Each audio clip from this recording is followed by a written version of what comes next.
If you're still awake, there's probably a reason.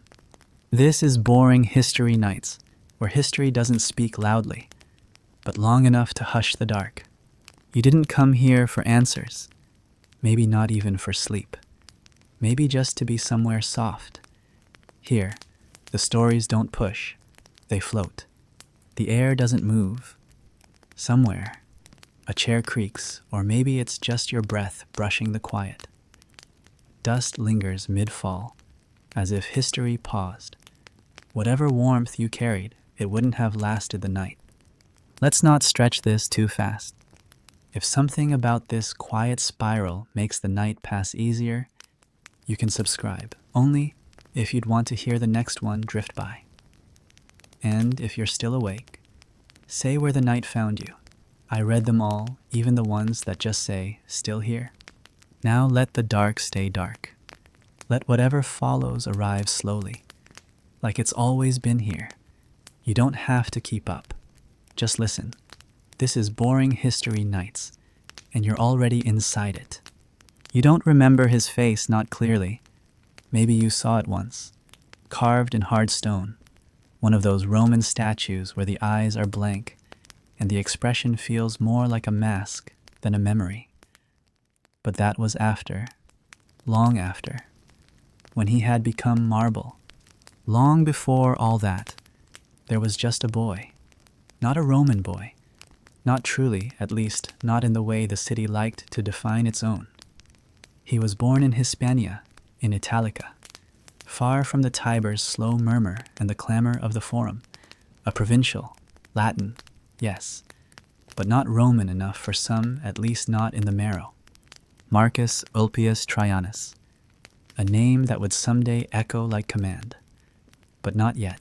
For now, it was just a name shouted by a mother when the goats wandered too far, or whispered by a father who still smelled of leather, dust, and war. His childhood was not poetry. It was stone underfoot, olive oil on bread, and the hum of cicadas that always seemed to know when not to speak. You imagine him sitting near the edge of a field, watching soldiers pass, counting the spears like stars, wondering not how to become emperor, but how to become useful. Even the wind in Italica spoke with restraint, not like the arrogant gusts in Rome. Out here, nature didn't show off. It endured, and so did he. You follow his early life. Through the threadbare records, we've kept a thin embroidery of guesses and gaps. His father was a senator, a general, the kind of man whose shadow arrived before he did. It must have weighed heavy on a boy trying to decide who he'd be beneath it. Trajan watched and learned the way one learns the shape of a sword before holding it, not through stories, but through silence. He entered the army, not as a prince, but as a man walking a corridor with too many doors and choosing the one that felt least dishonest. This wasn't the age of Julius Caesar, where ambition was a performance. This was the empire now, in its maturity, where every promotion was another stone laid on your back. Trajan did not rise by accident. He moved the way rivers carve stone, not quickly, not noisily, but undeniably. He listened more than he spoke, acted more than he promised. Men followed him not because he dazzled, but because he didn't flinch when the dark got thicker. And Rome noticed. It's important to understand what Rome was just before Trajan. By the time he entered politics, the empire was not new. It was not fragile, but it was tired. Nerva, the emperor before him, was well-meaning, maybe even kind, but he ruled like a placeholder. He held the empire like someone gripping an urn he wasn't sure how to carry. And then he chose Trajan. Adoption was Rome's way of choosing the son it needed, not the one it had. And when Nerva adopted Trajan in 97 AD, it wasn't just a political decision, it was a statement. Rome didn't want another senator in robes. It wanted a soldier, a spine, a memory of discipline. You imagine the moment it became official. the proclamation sent, the cheers that probably felt more like relief than joy. The Senate clapped because they were supposed to, and the people shouted because finally, the empire felt like it had hands again, calloused hands, not soft ones. Trajan accepted power not with hunger, but with something quieter, like obligation dressed in iron. He wasn't a revolutionary. He didn't overturn the order of Rome. He didn't need to. The genius of Trajan was that he knew when not to break the system, but to stretch it precisely at the points it was strong enough to hold. He knew how to speak to soldiers in a way that didn't make them feel small. He knew how to speak to senators in a way that didn't make them feel threatened. And he knew, perhaps most of all, how to keep quiet when the applause lasted just a second too long. There's a story, perhaps apocryphal, that he walked among his men, sharing their bread, sleeping on the same cold ground. It may not be entirely true, but what matters is that they believed it. Trajan understood that memory was half truth, half hope. And in politics, hope was the more powerful half.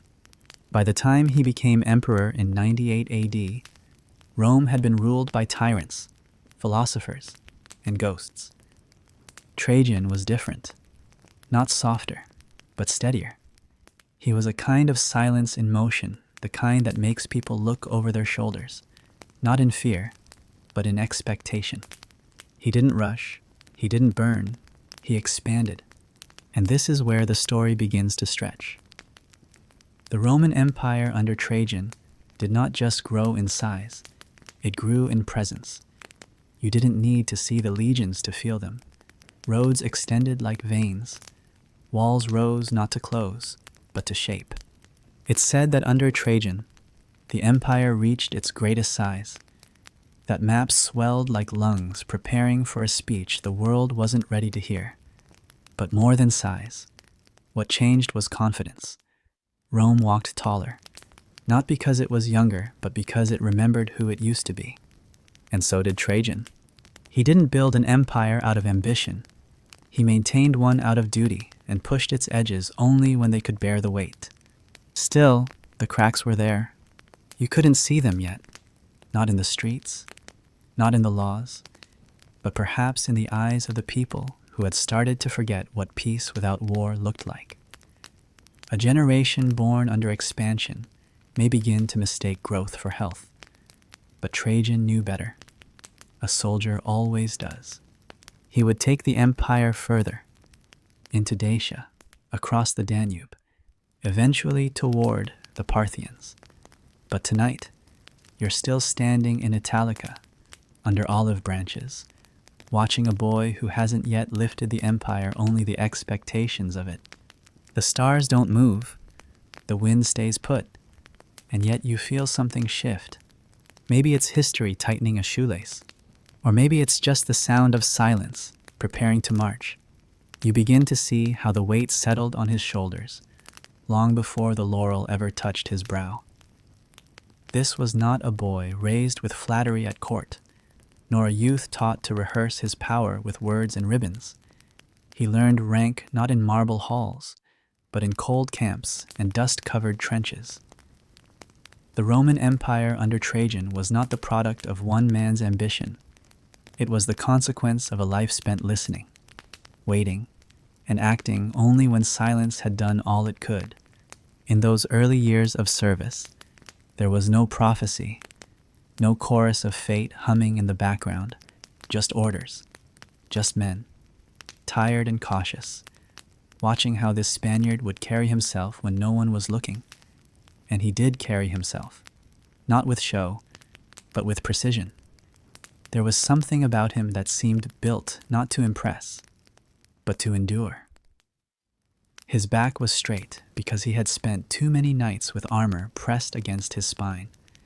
His hands moved deliberately because they had once shaken, and he remembered what that felt like. He rose through the ranks, not because he demanded it, but because others began to rely on him. That reliance, quiet, incremental, unnoticed by those far from the front, was the real soil from which his power grew. There were reports, of course, letters sent from provincial commanders, folded in wax and dust, mentioning his name more often, with fewer complaints and more curiosity. Not admiration, not yet, but the kind of professional trust that mattered more than praise. It was during his command in Germania that things began to shift. That harsh frontier, where the trees pressed too close and the sky always seemed one note darker. Shaped more than strategy, it revealed the man. Trajan wasn't a dramatic leader. He didn't give speeches that echoed off shield and stone, but his men followed him through forests where even the wind didn't feel brave. He kept them alive, and he kept them moving. That was enough. By the time Emperor Nerva took the throne in 96 AD, Rome was brittle. The empire had survived Domitian, but survival is not the same as strength. Domitian's reign had ended in paranoia, in conspiracies and executions carried out like the whisper of a blade against the throat of trust. The Senate, exhausted and anxious, needed calm. Nerva, aging and fragile, was a placeholder kind, perhaps, but unsteady. He ruled with apologies. So when it came time to choose an heir, when Nerva understood, perhaps too late, that Rome required not gentle ideas, but firm action, he looked to the frontier. He looked to Trajan. And what he saw wasn't merely a general. He saw the embodiment of something older than oratory, something firmer than fashion. He saw discipline. He saw the Roman idea, walked out in boots and armor. The adoption of Trajan as heir wasn't just clever, it was radical. He wasn't a son of the old patrician houses. He wasn't raised within Rome's marble perimeter. His elevation said something quiet but seismic, that the empire's strength did not reside solely in tradition, but in competence, that bloodlines could be replaced with backbone. When the news reached the legions, they didn't just cheer, they exhaled.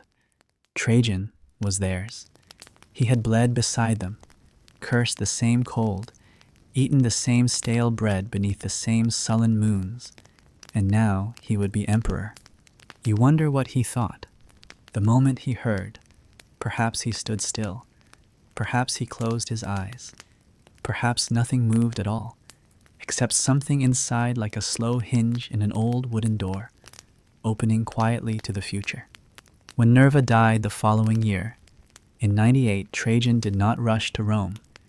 That is important. He didn't gallop into the city to bask in acclaim. He stayed with his men.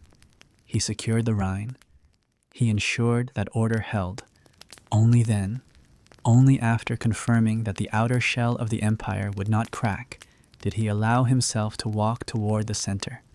That restraint told Rome everything it needed to know. He arrived not as a savior, but as a servant with power. And the people responded not with blind worship, but with something more enduring confidence.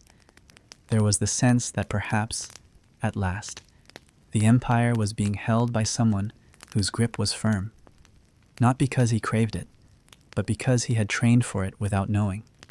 The Roman Empire under Trajan did not change overnight. It didn't suddenly become kinder, or more just, or more efficient. But it did begin to move differently. It breathed in a new rhythm. Officials were replaced, not for revenge, but for reliability. The grain supply stabilized. Roads were repaired, not celebrated. The city hummed, less like an orchestra, more like a well-oiled machine. Trajan was not a dreamer. He did not promise golden ages or utopias. What he offered was solidity, a rare thing in Rome's history. And under him, that solidity became infectious. Governors began to act less like petty kings and more like administrators. Soldiers stood straighter. Even the Senate, often a theater of egos, quieted somewhat under his gaze. There's a difference between power and presence. Power can be wielded, but presence changes how a room breathes. Trajan had both, but he used them in inverse proportions. His presence led, and his power followed, like a shadow that never got ahead of the light. In letters, he was described as principled, fair, but never indulgent. He did not flatter. He did not punish for pride. He acted as though his role was a duty someone else had once failed to fulfill, and he'd been left to clean up the fragments. And yet, despite all this, he was not cold. There were moments rare, brief, when those close to him saw something warmer beneath the iron. A quick smile, a glance toward a child in the street, a hesitation before handing down a sentence. These were not performances. They were the quiet leaks in a vessel too full of responsibility to notice its own tenderness. He walked the colonnades like a man who knew they would outlast him, and still, he walked them with care. The historian Pliny the Younger, who served under him, wrote with something close to admiration, though always edged with formality. In his writings, Trajan comes across not as a hero, but as a corrector, someone who trimmed the overgrowth, patched the roof, and made sure the walls didn't sag under too many names carved into them. And when the time came to expand the empire, it was not done with trumpets or declarations of manifest destiny. It was done with maps, with logistics, with bridges across rivers that didn't want company. His gaze turned north toward Dacia, toward the mountains and forests, where Rome had failed before. He didn't choose this war because it was glorious. He chose it because the edges of the empire had begun to fray. And when fabric frays, the threads pull inward. He sought to reinforce the border not as a triumph, but as insurance. Still, war is never only defense, and ambition, however buried, has a pulse. The preparations were meticulous. Legions were recalled and reinforced. Roads were extended. Engineers and architects were summoned, not just to build, but to listen to the land, to the people, to the wind that came from the direction of future blood. It's hard to imagine, now, just how much planning went into a single campaign in that era.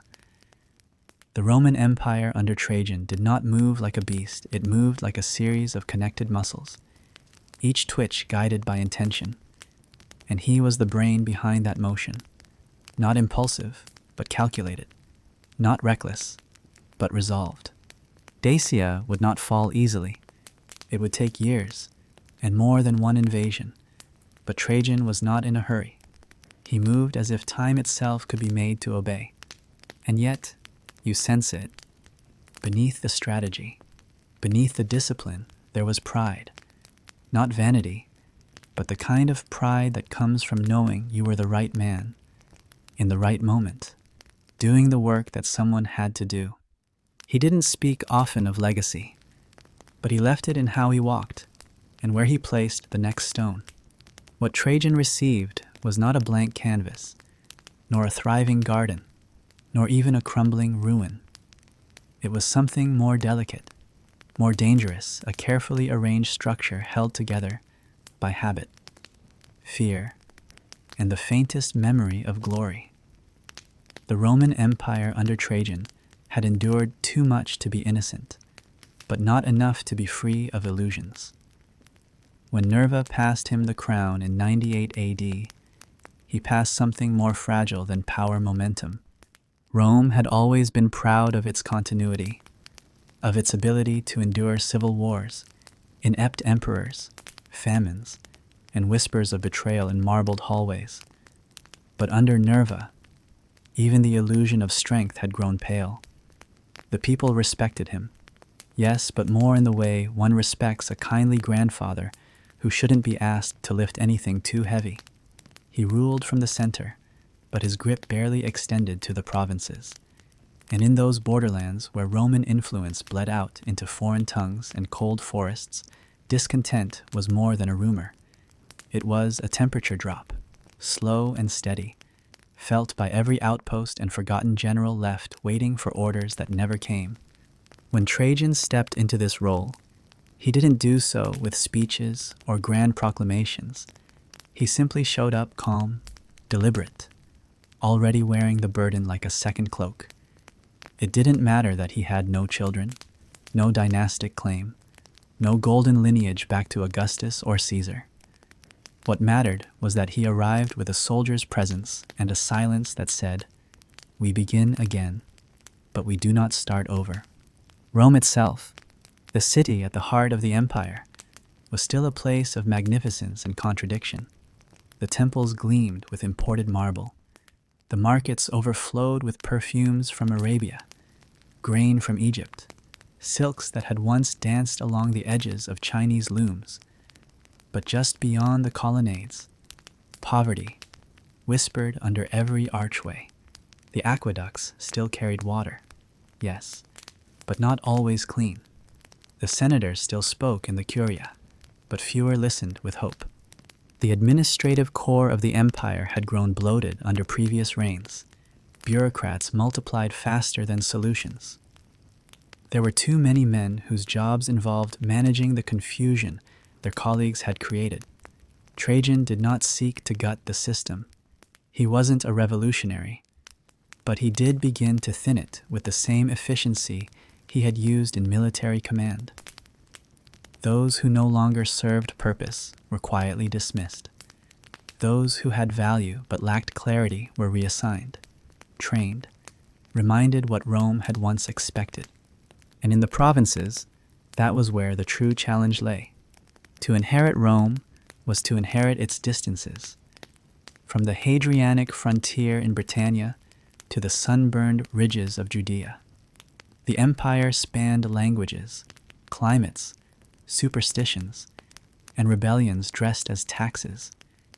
There was no single Rome, only 1,000 echoes of it, some loyal, some resentful, some simply indifferent. Trajan didn't see the provinces as lands to be Romanized into oblivion. He saw them as limbs on a body already too long outstretched. His goal wasn't to reshape them, but to remind them that the heart still beat. And so he visited them not just in parchment or coin, but in person. His imperial tours were not spectacles. They were inspections. His presence didn't promise favor. It demanded accountability. When he arrived in cities like Antioch or Lugdunum, local leaders knew better than to prepare theatrical welcomes. He would notice the roads before the speeches, the grain stores before the statues erected in his name.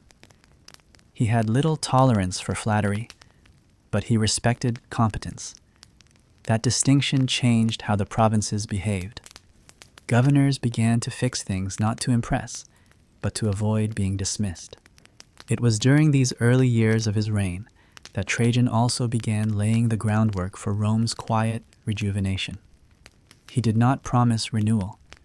That was too loud a word. But slowly, stone by stone, the city began to feel a little less like a memory and a little more like a machine again. He initiated public works not for display, but for function. Roads were repaired not because they made emperors look good, but because they made grain arrive on time. Aqueducts were cleared because thirst cannot be legislated away. New granaries were constructed because hunger doesn't wait for a budget cycle. And yet, Trajan understood that empire was not just logistics. It was also feeling an intangible trust between ruler and ruled. A sense that someone, somewhere, knew what they were doing. That's why, even as he cut away unnecessary layers of governance, he left room for beauty, not grand, self-glorifying monuments, but civic spaces, libraries, markets, shaded colonnades where citizens could rest, read, or simply remember that they were still part of something. Historians still debate whether this early period of his reign was driven more by pragmatism or by vision. Was Trajan simply doing what needed to be done, or did he carry within him some dream of what Rome might still become if only it remembered its balance? Perhaps both. Perhaps neither. Perhaps the truth lies in a third space, one where duty wears the mask of hope, and the mask becomes a face over time. One of his first significant policies was the expansion of the Alimenta program, an early form of state welfare that provided food and support to poor children across Italy. It was not universally loved. Many elites saw it as unnecessary charity, but Trajan believed stability began with full stomachs, especially those too small to argue. The Roman Empire under Trajan did not eliminate poverty, but it acknowledged it, and in doing so, it reminded the poor that the empire saw them, even if only in ledgers and grain rations. There is a quiet power in being seen. Empires often forget that, and Trajan did not. You imagine him, walking the Palatine Hill at dusk, the scent of wet stone beneath his boots, the city unfolding in layers of gold and smoke beneath him. He would not have spoken of legacy. He would have been thinking of supply chains, of border reports, of how many veterans had yet to receive the land they were promised. Glory was not his language.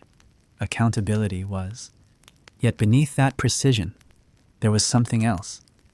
He commissioned art. He supported architects. He gave permission not explicitly, but through resources for creativity to return. And it did. Slowly. Sculptors found marble again. Writers found patronage. Even the painters in backstreet workshops found new commissions. The arts flourished not because Trajan demanded it, but because he created a world where it could happen quietly, like moss growing back on an old wall. There's something to be said for leaders who understand the difference between noise and depth. Trajan rarely raised his voice, but when he did, cities listened. Not out of fear, but because silence followed. The kind of silence that means something has changed. That year, 99 AD, the empire felt different. Not safer, not richer, not kinder, but steadier. And in an empire of such size and fracture, steadiness was revolutionary. Still, beneath all this, beneath the policies, the repairs, the nods to justice, there was a tension. The map. Trajan was a soldier. Maps were not ornaments to him. They were invitations. And in the corners of those scrolls, beyond the settled lines, there were places Rome had touched but never grasped. Dacia, Armenia, Arabia, Parthia. They whispered. They pulsed. And though he said little, Trajan heard them. Sometimes the most dangerous thing an emperor can possess is not greed, but reach. That reach hadn't stretched yet, but it would. Soon, if your eyes are fading, let them. The story wasn't waiting for anyone. You unroll the map slowly, letting it stretch across a table that's too old to care. The lines are ink, but they feel like arteries. Some thick, pulsing with cities and grain and roads etched by iron. Others are faint, mere sketches in the margin of empire, drawn more by ambition than certainty. And yet, to someone like Trajan, those faint lines were not just suggestions. They were questions waiting to be answered. By the year 100 AD, Rome was not simply a city, nor just a capital. It had become a shape that defined the lives of millions, whether they had ever seen the Tiber or not. Its legions guarded frontiers that kissed rivers no Roman senator could pronounce. Its laws reached villages where Latin had never been spoken. Its roads stretched beyond loyalty and into necessity. And Trajan stood over this vastness, not as a conqueror frothing for expansion, but as a steward of tension always feeling the pressure where the world pressed hardest against Roman edges. The Roman Empire under Trajan had not yet reached its final shape, but it had already outgrown comfort. To understand how he viewed the map, you must first understand what the map concealed. Maps lie, even when they're correct. They show borders as clean, firm, undebated, but at the edges, everything flickers. Villages change hands before the ink dries. Languages blur into each other like fog on a field. Tribes are both allies and enemies depending on which centurion passed through last. The further one moves from Rome, the less power resembles marble and the more it resembles weather, sometimes calm, sometimes fatal, always shifting. Trajan knew this.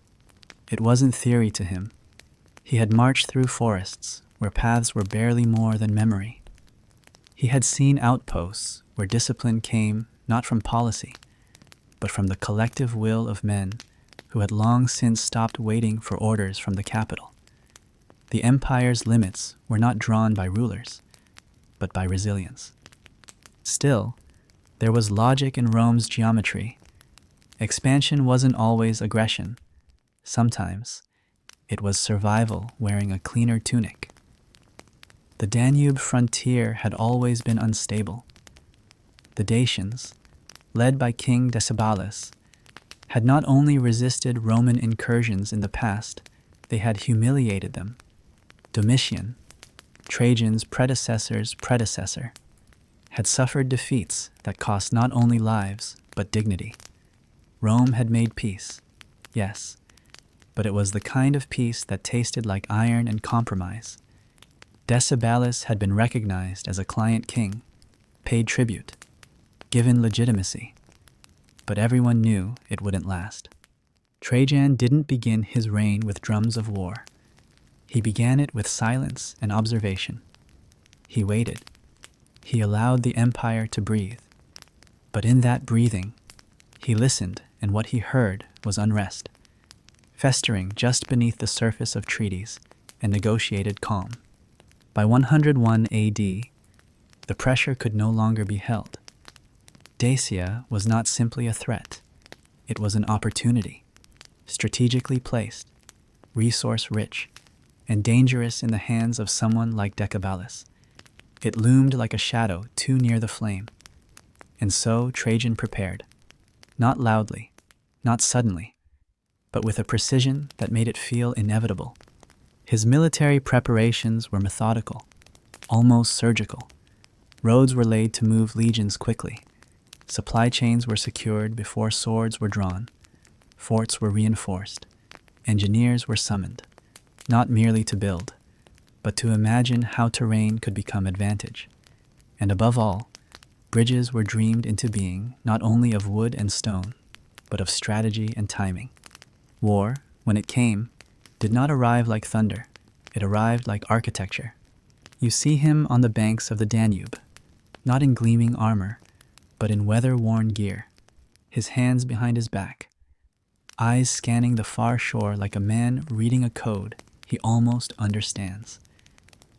Behind him, his officers wait not because they don't know the plan, but because they know he might rewrite it if the wind shifts. This is not conquest in the old style, not reckless heroism or flamboyant declarations of destiny. It is calculus. It is risk accepted without bravado, and yet it is still war, still blood. The initial campaigns into Dacia were brutal. The terrain favored defenders. The forests were thick, the rivers treacherous, the mountains unforgiving. Roman discipline clashed against guerrilla tactics. Progress was measured in feet, not miles. But Trajan did not break. He adjusted. He pressed when needed. He paused when wise. He allowed his generals autonomy, but not indulgence. In the city of Rome, far removed from the mud and the freezing river nights, the Senate watched cautiously. Victories were welcome, of course, but cost mattered. And yet, unlike previous rulers, Trajan did not need to buy their favor with theatrical letters or bloated triumphs. He earned it by results. When Decebalus finally sued for peace in 102, it was not out of trickery, but necessity. Rome had bled, but Dacia had bled more. Trajan accepted the terms with the same expressionless clarity he had brought to the field firm, reasonable, but wary. It was a pause, not an end. And he was right to pause, because the war was not done. Dacia would rise again, and so would he. But the significance of this first campaign wasn't merely territorial, it was psychological. The Roman Empire under Trajan had proven it could still bite, still stretch beyond its limits and come back breathing. The people felt it. The soldiers knew it. The provinces whispered it. And Trajan, he didn't gloat. He planned. When he returned briefly to Rome, it was not for celebration, but for recalibration. He didn't fill the city with parades or gold. He filled it with messages of strength, of readiness, of control. The forum hummed with the quiet excitement of a city whose ruler was both present and absent in all the right ways. You sense something changing now. The map, once just parchment, is beginning to pulse again. The Danube is no longer a border. It's a pathway. Dacia is no longer a threat. It's a goal. And Trajan has begun to dream not of boundaries, but of balance. A metaphor comes to mind: the empire as a candle, burning at both ends, but still casting light.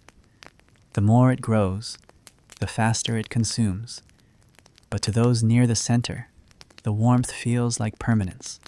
Historians still debate whether Trajan truly intended to push Rome to its absolute territorial peak, or whether events simply unfolded in ways that allowed him to respond, and then respond again. Was this expansion a strategy, or a series of reactions? Was it foresight or fortitude? Perhaps neither. Perhaps it was a man doing what he believed the empire needed, not knowing it would mark a high point so sharp that descent was inevitable. But the question, in this moment, doesn't matter. What matters is how he walked the edge of the map, as if it were a hallway he had paced his whole life. It's easy, now, to see only the results, to look at the maximum boundaries of Rome and call it triumph. But in those lines were the hands of builders, the sweat of soldiers, the broken spears and frozen boots and sleepless scouts who never saw their names carved in stone. Trajan knew this. He had been one of them. So he walked carefully, not slowly, but deliberately, and the empire expanded under him not because he rushed, but because he believed movement, when justified, was as natural as breath, and breath, in this empire, was everything. You follow the legions now, not as a soldier, not as an official, but as a quiet shadow at the edge of their formation. The noise of armor brushing against armor fills the narrow road like a metallic river, and yet, somehow, it still feels like the forest is winning.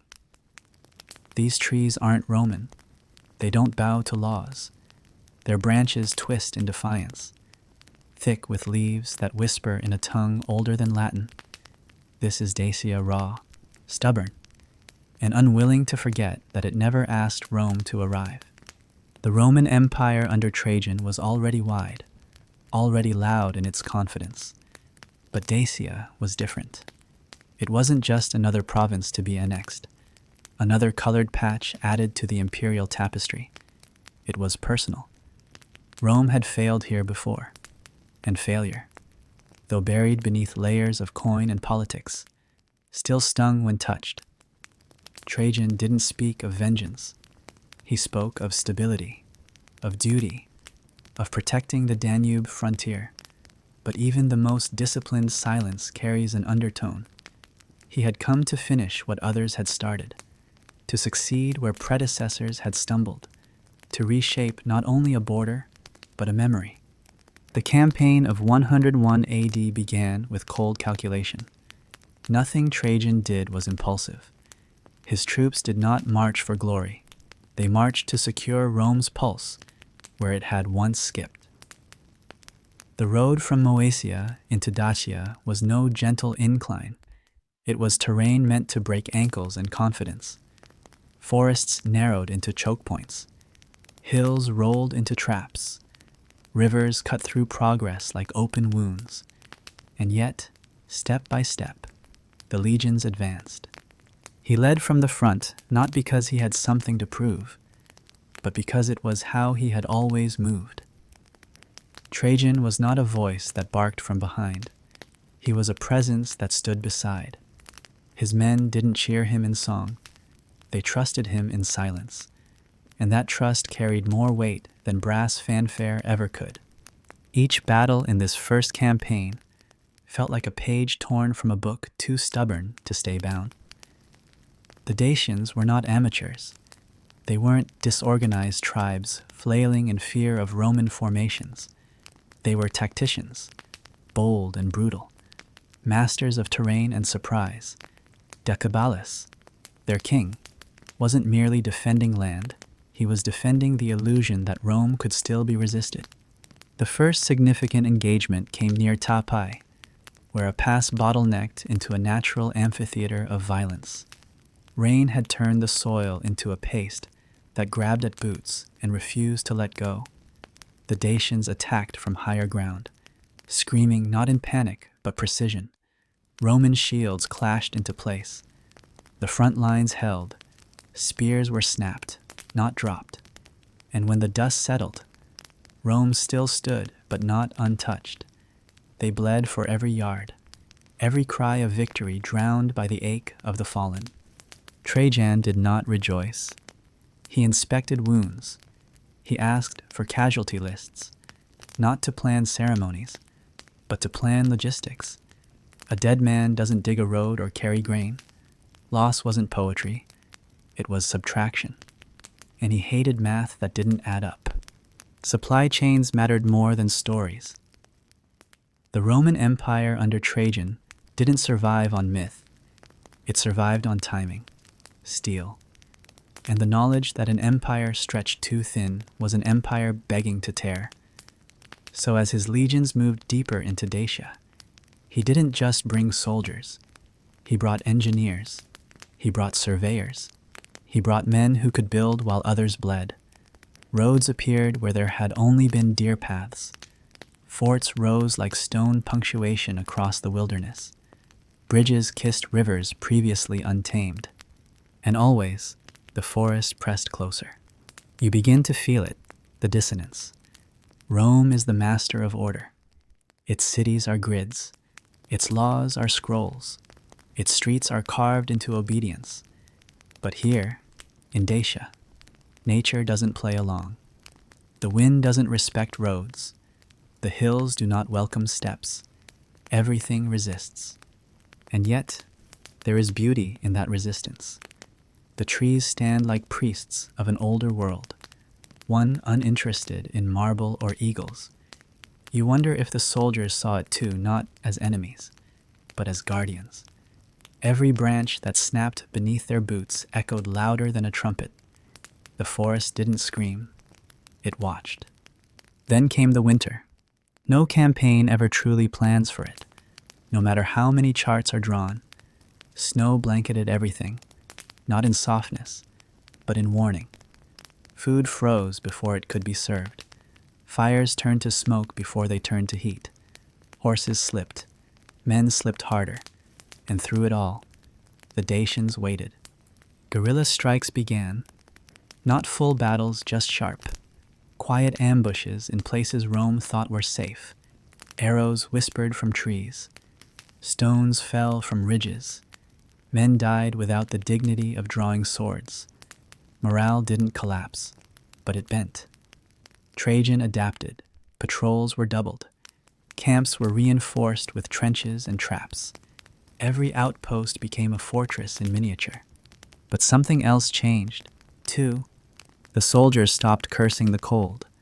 They stopped asking when they'd return. They adjusted. They adapted. They began to move, not like invaders, but like a part of the land itself. That was the genius of Trajan's command, not just in tactics, but in psychology. He turned fear into habit. He turned foreignness into routine. And slowly, the campaign began to feel less like intrusion and more like inevitability. Decebalus responded with desperation, wrapped in cunning. He sued for peace in early 102, not because he had been defeated, but because he understood delay could buy preparation. He offered hostages, promises, gestures that smelled of diplomacy. Trajan, wary but practical, accepted. For now, historians still debate whether this armistice was naive or necessary. Did Trajan believe Decebalus would honor the terms, or did he simply need time to regroup, resupply, and reassert control before the next phase began? Perhaps both. Trajan wasn't a man who hoped for good faith. He prepared for its absence. The interlude between campaigns was not idle. Fortifications were expanded. Roman influence began to seep into the upper Danube like ink into parchment. The empire did not pause. It settled in. And then, quietly, inevitably, the fighting resumed. Decebalus had rebuilt, reorganized, perhaps even hoped Rome would turn away. But Trajan did not forget. The legions marched again in 105, this time, not with hesitation, but with memory. What had once been experiment became execution. This second Dacian campaign was more decisive, more ruthless, more surgical. Fortresses were taken, cities razed, resistance met with stone rather than negotiation. Eventually, Sarmizegetusa, the Dacian capital, fell, and with it, the illusion that Rome could be denied. Decebalus fled into the mountains, cornered not by swords, but by exhaustion. He took his own life rather than surrender. The empire did not cheer, it recorded. The Roman Empire under Trajan wasn't interested in glory. It was interested in permanence. A new province was carved into the imperial body. Dacia, rich in gold, positioned strategically, symbolic in every way, was no longer a threat. It was now Rome. You picture the map again. This time, the lines are bolder. The Danube is no longer a frontier. It's a spine. The mountains of Dacia are no longer obstacles. They are the newest ribs in the empire's chest. And in that chest, something breathes heavier. You don't feel triumph. You feel tension. Because now that the empire has stretched further, it must carry that weight. And weight, even when earned, eventually drags. But for now, Trajan stands atop a ridge, wind at his back, the fires of the last battle still smoking in the valley below. He does not raise his hands. He does not speak to the heavens. He simply nods. The map has shifted again. There are rivers that mark boundaries. There are rivers that cradle cities. And then there are rivers that test empires, not with storms or floods, but with silence. The Danube is one of those rivers, wide, cold, and deceptively still. It divides not only land but certainty. On one side lies the known, organized by law, mapped and named, paved with stone. On the other side waits everything Rome fears: wilderness, tribes, old gods, new rebellions, and the weight of unfinished wars. To cross the Danube was not just a matter of tactics. It was a question. Can you hold what you reach? Trajan did not rush. He approached the river like a problem that had already humbled better men. For him, crossing was not conquest, it was engineering. He knew that if he moved legions too quickly, he'd lose them in the churn. If he moved them too slowly, he'd lose momentum and trust. The Roman Empire under Trajan was built not on improvisation, but on architecture. And so he summoned the one thing that Rome, at its best, could wield better than almost any enemy: a bridge. You don't usually think of a bridge as a weapon, but when Apollodorus of Damascus, Trajan's favored architect, designed the massive stone and wood structure that would span the Danube, it wasn't merely to move troops, it was to declare presence. The bridge was message and mechanism both. It told the world that Rome did not tiptoe. It constructed permanence where others waded through risk. Spanning over a kilometer in length, supported by stone piers anchored into the riverbed, it was a structure that defied the flow beneath it and dared the wind not to speak. Building it required coordination on a scale most modern armies would envy. Each stone had to be quarried, shaped, transported, and placed without falter. Timber had to be harvested from forests that resisted intrusion. Every piece of the bridge had to carry not only its own weight, but the weight of expectation. Engineers worked through snow and storm, pausing only when the river's voice became too loud to ignore. Yet they continued, slowly, methodically, like Rome itself. Some historians debate whether the bridge was meant to last. Was it a permanent structure, an artery between worlds? Or was it always intended as a temporary stage for movement, a scaffold that could be dismantled once Dacia was subdued?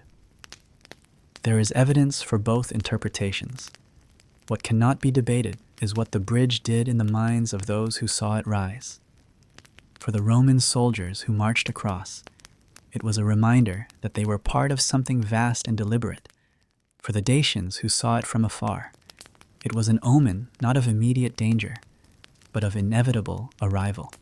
You can almost hear the creak of wood under the iron soles of legionaries, shields strapped tight, breath fogging in the morning air, banners heavy with dew.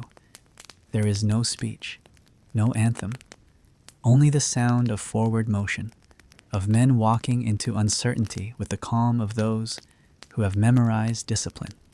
Crossing the Danube was not a single moment. It was a process, a measured push against the world's edge. Once across, the Roman army did not scatter. It did not pillage or preen. It began building again. Forts, outposts, supply depots. Each stone laid was another anchor point in Rome's expanding claim. This wasn't wild expansion. It was calculated absorption. Trajan oversaw much of it personally. He did not direct from marble palaces or distant hilltops. He moved with the army, ate their food, felt their cold. His leadership was not performative, it was functional. And because of that, the men followed. Not because they feared him, but because they believed him. That belief made the difference when orders came to dig instead of rest, to rebuild instead of retreat. The Roman Empire under Trajan was not expanding blindly. It was following a rhythm: push, fortify, supply, stabilize. Only then, move again. Dacia's interior was not uniform. The initial phase had revealed how difficult it was to hold the terrain, how easily the enemy could vanish into forested ridges and reappear where patrols were weakest. Now, with a bridge behind them and fresh supplies moving regularly, the Romans could advance in a more organized fashion, but it remained dangerous. Decebalus had not surrendered. His men remained defiant, weaving in and out of Roman lines, refusing to allow easy progress. Trajan didn't chase shadows. He redrew the battlefield. He established fortified lines deeper than any previous Roman effort. He used scouts to identify weaknesses, not to ambush, but to reroute.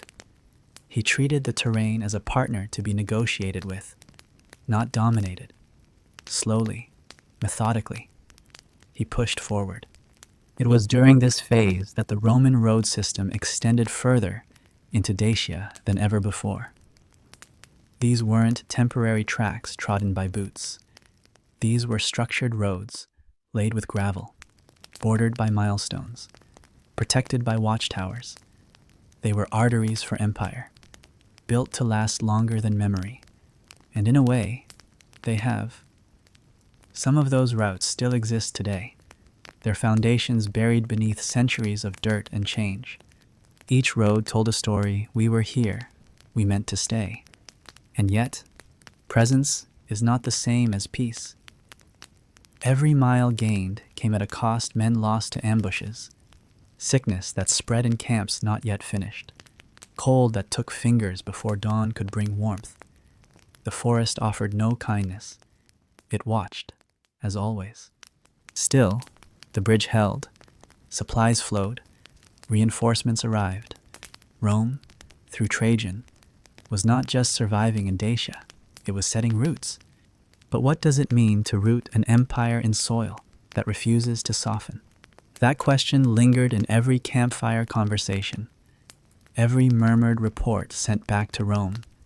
Even the senators who had once cheered the expansion now began to wonder if this theater would remain a spark, or if it might grow into a furnace. Some whispered that Trajan was pushing too far, that victory in Dacia would only awaken more ambitions. Others saw it as inevitable. A great man had emerged. Great men did not shrink from the horizon. The truth, as always, lay somewhere quieter. Trajan did not romanticize the campaign. He did not speak of destiny. He did not invoke the gods unless it was in ritual. For him, expansion was not glory, it was maintenance. Rome had outgrown safety. Its borders, if left alone, would rot. Action was not aggression, it was hygiene. Still, even the most calculated campaign cannot escape feeling. As the legions moved through Dacia, capturing strongholds, pacifying regions, and integrating new territory into Rome's dominion, a kind of restlessness settled among the veterans. They had seen too much to call it triumph. They had lost too many to call it gain, but they obeyed. Not blindly, but because they understood that obedience to Trajan meant fewer unnecessary deaths, fewer missteps, fewer chances of finding yourself alone in a forest where silence sounded too much like mourning. There is a story, unconfirmed, passed along by later chroniclers, during one particularly grueling stretch of road construction. A soldier collapsed from exhaustion. Trajan, inspecting the site, reportedly paused, looked at the man's blistered hands, and said nothing. Instead, he picked up a tool and helped finish the section. He didn't speak. He didn't pose. He just worked. Whether true or not, the story remains because it aligns with something deeper than accuracy. It aligns with belief. The Roman Empire under Trajan expanded, not through declarations, but through moments like that. And so, the Danube was not just crossed, it was claimed. Not with fanfare, not with parades, but with structures that still stand, with paths still followed, with quiet decisions that reshape the topography of power. Some rivers resist, others absorb. The Danube did both, and Rome, in response, built a bridge. Victory, when it comes, rarely arrives with clarity. It does not wear robes or carry trumpets. More often, it slinks in beneath exhaustion, riding on the backs of those too tired to cheer. When Sarmizegetusa, the capital of Dacia, finally fell to Roman hands in 106 AD, there was no single moment of triumph, just the slow, grim unraveling of a kingdom that had fought for every breath. The campaign had not been quick, and it had not been clean, but it was decisive. And now, standing among the burned gates and broken cisterns of the Dacian stronghold, Rome once again believed itself invincible. Trajan did not gloat. He rarely did.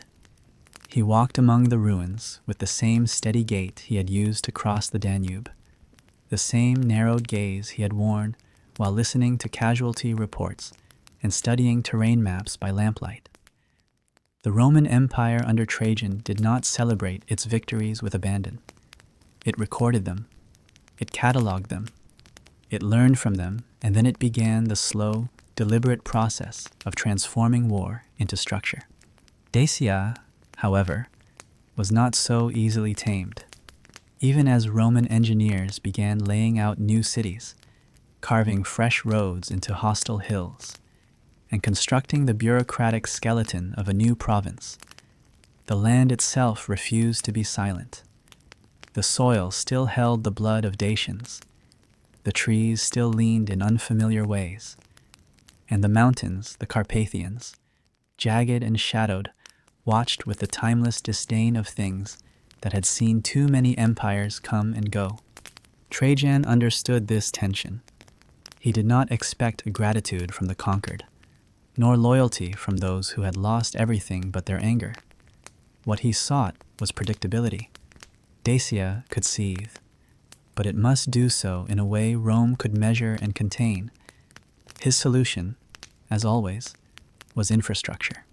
The Roman Empire under Trajan responded to instability not with suppression alone, but with settlement. Colonists were brought in, veterans given land grants, artisans offered opportunity, merchants lured by the promise of unexploited resources. Towns began to rise, not as fortresses, but as Roman outposts of daily life, forums, bathhouses, markets. In time, these would become the bones of modern cities. But at that moment, they were acts of hope that Rome's systems could overwrite resistance simply by existing long enough.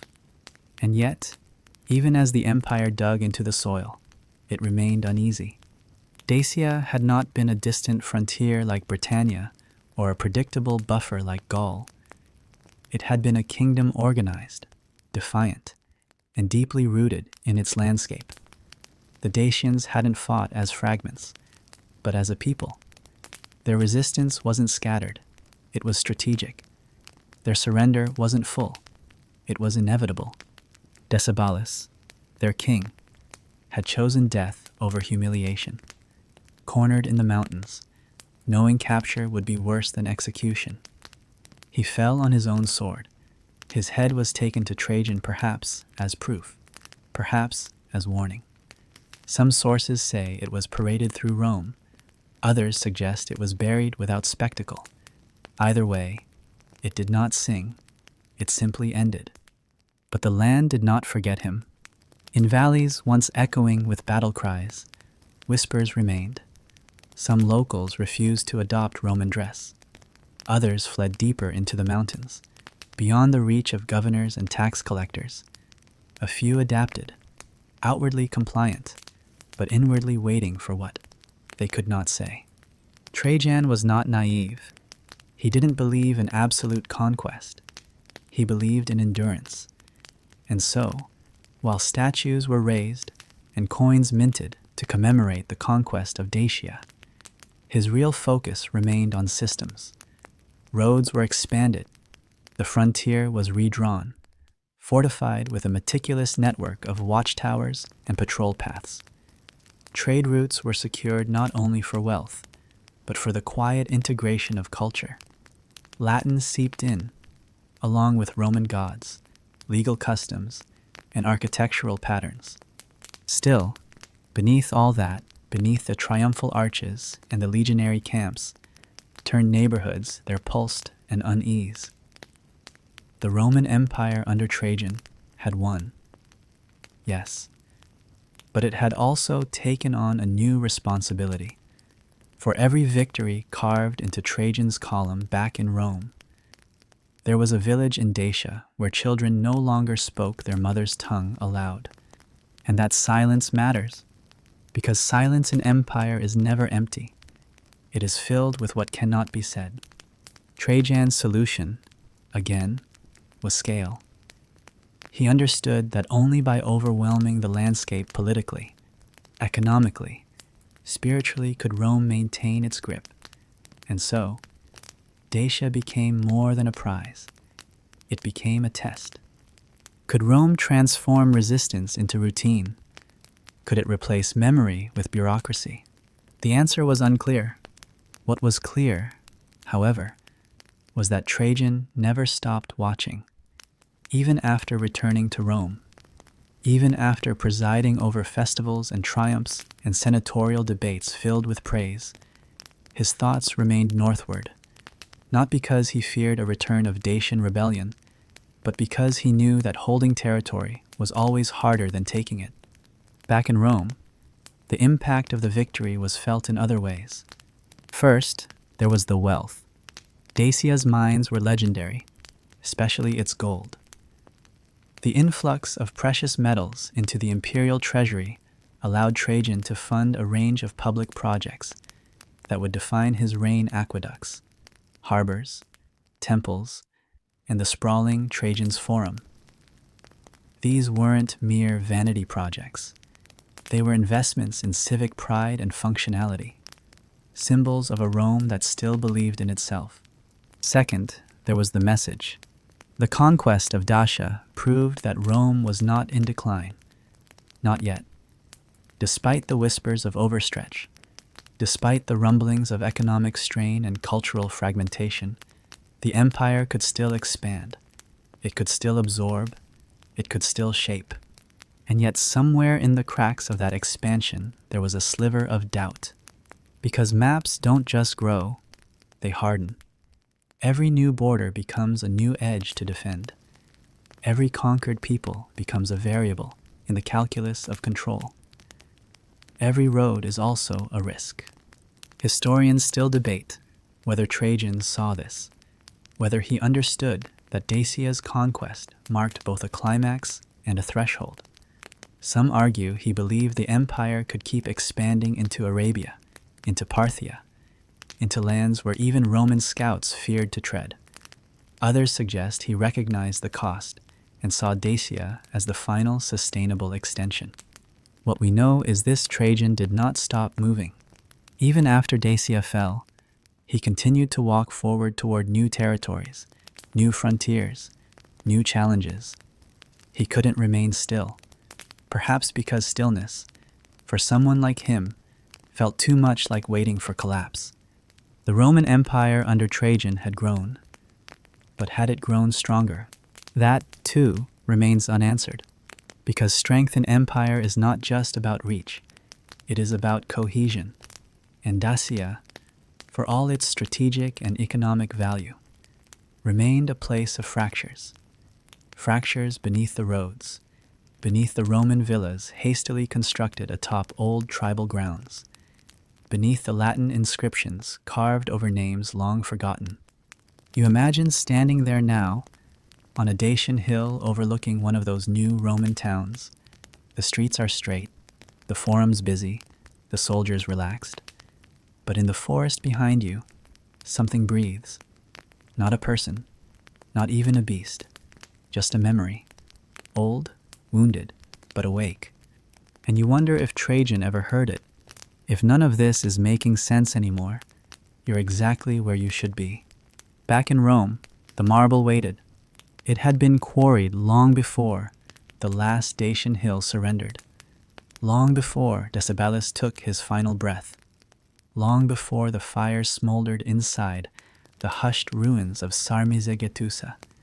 Even as the legions marched, someone had already begun carving, not in haste, but in reverence, not as memorial, but as record, because some emperors leave behind stories, and others, like Trajan, leave stone that refuses to forget. You walk through the Forum of Trajan, past its libraries and its wide-open courtyard, and there it stands, a single column spiraling upward like time itself, tall and silent, etched with the war that changed everything. 40 meters of intricately sculpted reliefs, winding like a scroll that refused to lie flat. Over 2,000 figures, cut in meticulous sequence, soldiers building bridges, crossing rivers, confronting enemies, burying the dead. There is Trajan, over and over again, calm and poised, his presence a constant among the chaos. He does not look triumphant. He looks resolute. The Roman Empire under Trajan didn't need to shout its greatness. It whispered it into stone. And that stone has never stopped speaking. The column of Trajan is unlike anything else in the ancient world, not merely because of its scale or its craftsmanship, but because of its purpose. It wasn't built just to glorify victory. but to narrate it. It doesn't show triumphant battles as isolated spectacles, but as unfolding realities. The details matter. Soldiers aren't only fighting, they're building, resting, tending the wounded. The Dacians aren't always falling. They are resisting, regrouping, staring back with faces filled not with fear but defiance. This wasn't propaganda pretending to be art. It was art pretending not to be history. But history is exactly what it became. What's remarkable is not just the level of detail, but the way it moves. As your eyes follow the spiral upward, you're not just observing. You're walking beside the legions, feeling the pace of war change from preparation to uncertainty, from progress to hardship, from conquest to consequence. The scenes grow darker, heavier, more crowded. Space itself seems to constrict as the fighting intensifies. And then, near the top, it calms Trajan offering clemency, order being restored, at least on the surface. The column doesn't end with Decebalus's death. It ends with Rome standing, still, clean, structured. But if you stare long enough, if you look past the formal poses and perfect symmetry, something unsettles. The deeper layers reveal a narrative not of simple triumph, but of burden. For every Roman engineer chiseling a ramp, there is a Dacian being displaced. For every march forward, there is a moment of stillness when a soldier pauses not to rest, but to wonder if this road, too, will fade into forest one day. Historians still argue about its message. Was it triumphalist, meant to eternalize Roman supremacy? Was it subtle, hinting at the cost of conquest? Or was it something in between, a portrait of empire in motion, aware of its fragility even as it etched its victories into permanence? Trajan himself never wrote a memoir. He left no soaring speeches for future generations to quote. His voice, if it exists at all, exists in this stone.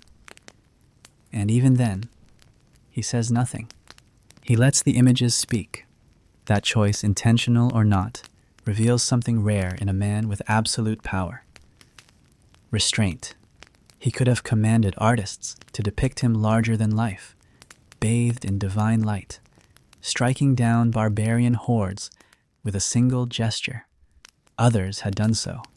Emperors with lesser achievements had claimed more glory, but Trajan chose realism, or something close to it.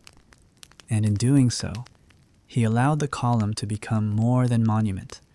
He allowed it to become a mirror. The Roman Empire under Trajan had expanded further than ever before, but that expansion wasn't neat. It wasn't clean. It was human. And the column reflects that humanity, not just in the faces carved into the stone, but in the way those faces look tired. You begin to wonder who carved them. Not the architects whose names survive in dusty ledgers, but the hands, the laborers, the stonecutters, the anonymous artists who gave shape to memory. Were they paid well? Were they slaves? Did they understand the story they were preserving? Or did they simply follow orders, one chisel at a time, one curve after another, tracing history into hardness? Did they know they were creating something that would outlast almost everything else? There's something haunting about that idea, that those who built it may not have believed in it, that some may have been Dacian captives themselves, forced to carve the record of their people's defeat, detail by detail, day after day. But even if that were true, they left behind something more complex than conquest. The column still stands, not because of its height, but because of its honesty. It doesn't lie. It doesn't erase. It shows war not as an explosion of glory, but as a sequence of choices, each with consequence. It captures what few ancient works dare to the weight of continuation. That empire is not a flash of brilliance, but a daily grind through mud, through loss, through repetition. And perhaps that's why Trajan built it. Not to tell Rome it was great, but to remind it how it got there. Even today, as modern Rome breathes around it, horns blaring, phones buzzing, tourists swarming the column remains still. It does not fade. Its spiral still winds upward, unreadable in a single glance. You must circle it, follow it, let it draw you in. It asks for patience, not applause. You imagine walking that path not with your eyes, but with your feet, if the spiral were unwound and laid as a road. How long would it take? How many steps to trace every scene? How many hours to absorb each figure, each gesture, each unspoken moment of doubt between battles? Perhaps Trajan thought of that, too. Perhaps he knew that understanding comes not from looking, but from walking. And so, he built a column that could never be taken in all at once. That required time, that demanded reflection. Some say his ashes were buried beneath it. Others say that, over time, even that part of him faded into obscurity. But the column stayed. The Roman Empire under Trajan has long since vanished, its borders erased, its cities renamed, its laws forgotten by all but scholars and dust. But the column speaks still, and in its spiral, you can feel the echo of footsteps, not loud, but insistent, the kind that shape the earth not by impact, but by endurance. Maybe this wasn't forgetting. Maybe it was the only way to carry it without breaking. By the time Trajan returned from Dacia, the city that awaited him was not merely proud, it was ready. Ready to celebrate, ready to elevate, and ready to believe once more in the ancient promise that Rome was not simply a city among others, but a center. The center. Its heart had beaten through fires and famine, through assassinations and corruptions, through emperors who had ruled with fear and others who had barely ruled at all.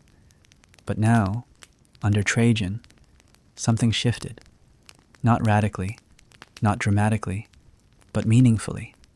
It is difficult to pinpoint the exact moment when a civilization begins to glow from within. But under Trajan's rule, especially in the years immediately following the Dacian conquest, Rome began to pulse with a renewed sense of purpose, not the wild, expansionist ambition of Caesar's campaigns, or the mythic resurrection under Augustus, but a quieter flourishing, as if, for once, the empire's breath wasn't a gasp or a groan, but a steady, even rhythm. There were buildings, of course. That's what the historians often record first. Stone is easier to describe than atmosphere. And there was no shortage of stone under Trajan. The Roman Empire under Trajan had more than expanded its borders. It had replenished its coffers. The mines of Dacia had poured silver and gold into the imperial treasury, not in modest sums, but in rivers. And unlike others before him, Trajan did not hoard the wealth behind palace walls or distribute it in bribes to silence critics. He spent it publicly, generously, and with foresight. The Forum of Trajan, perhaps his most lasting architectural legacy, was not simply a place of civic gathering. It was a statement, larger than any previous forum, bordered by colonnades, crowned with libraries, anchored by a massive basilica, and that column which still winds upward with carved memory. It was a space designed not to glorify power, but to organize it.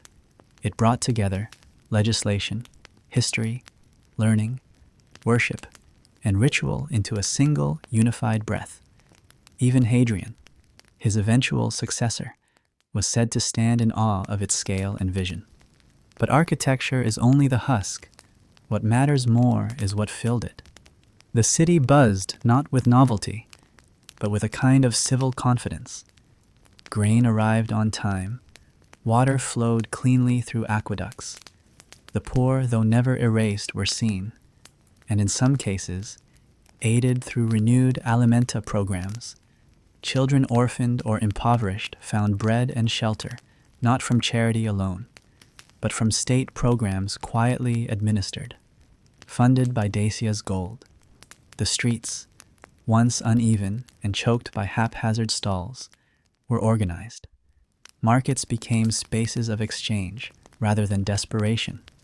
Public baths expanded. Temples were repaired, not to outshine others, but to remind the people that Rome still remembered how to pray without demanding thunder. And the people responded not with ecstasy, but with participation. Sometimes a city's health isn't measured in the applause it gives, but in the habits it keeps. Rome under Trajan saw fewer riots. The theaters were filled. Guilds resumed activity. Scholars returned to debates. Artisans found patronage.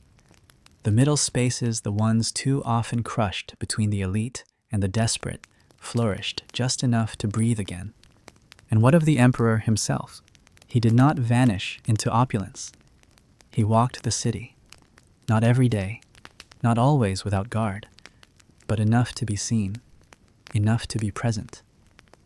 He did not flood the streets with coins bearing his profile. Instead, he flooded them with projects.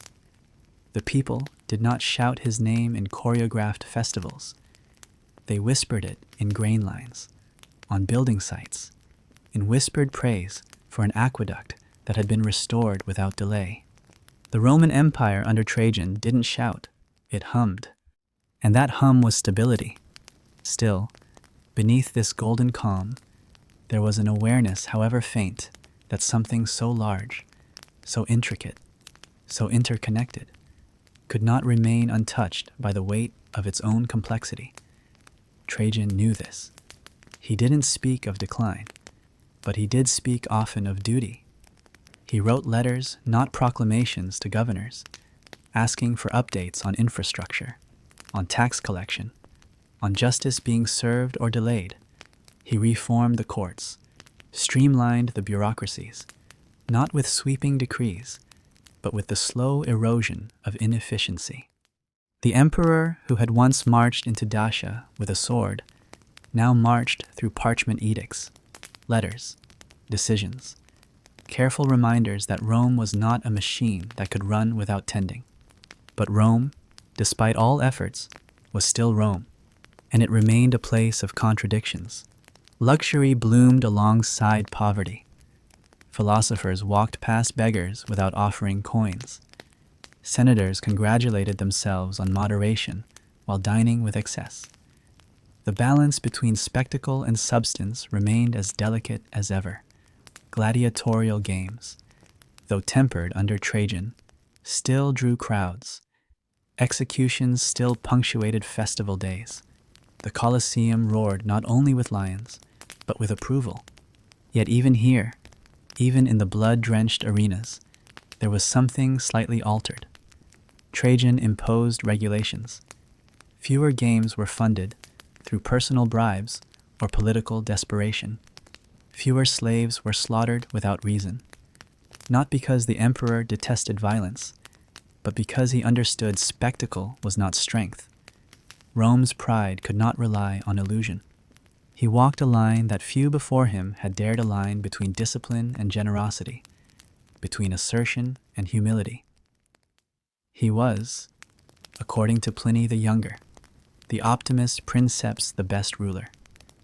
And while that title may reflect more the desires of the writer than the reality of governance, there is little question that in these years, Rome reached a kind of internal balance it had not felt in decades. Historians today still argue over the details. Was Trajan truly as just as portrayed? Were his economic policies sustainable?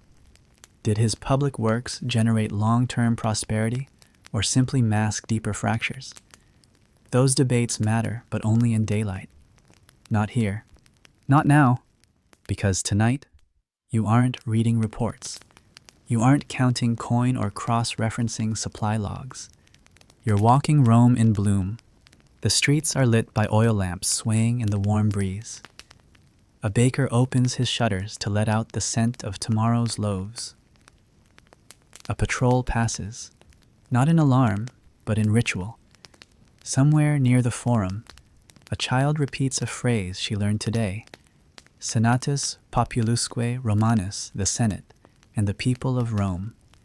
She doesn't know what it means yet, but she likes the rhythm. It sounds like something solid. You pass temples, and their steps are warm from the day's sun. You pass statues, and none have been defaced. You pass a fountain where someone left a cup for the next thirsty stranger. This is not utopia, but it is calm. And in a city as old, as bruised, as ambitious as Rome, calm is a kind of miracle. The Roman Empire under Trajan wasn't perfect, but it was functioning. And for an empire that had known chaos, that alone was transformative. It's tempting, from the future, to see this moment as the crest before the fall, to say, here, this was the peak. But for those living it, it didn't feel like a summit. It felt like a breath finally released, a spine finally straightened, a city remembering that it was not born of cruelty or indulgence, but of order, law, and shared effort. And those shadows always lurk beyond lamplight, for now they keep their distance. You wonder if Rome could have stayed this way, balanced, breathing, self-aware. But perhaps even asking the question reveals the answer. Some empires are not meant to stay. They're meant to bloom, just once, so the world remembers how it could have been. It rises not like a fortress, but like a philosophy. Even now, as ruins, the scale is hard to ignore. Walk through Trajan's forum slowly, one measured step at a time, and the bones of an old ambition begin to assemble themselves around you. This was not merely a gathering place. It was a statement in stone. Rome was not finished. Rome, under Trajan, had remembered what it was capable of building when it stopped talking and started calculating. The Roman Empire under Trajan did not expand only across maps. It expanded inward, folding beauty into function. Trajan's forum, unlike those that came before, wasn't a cramped square ringed with altars and cramped shops.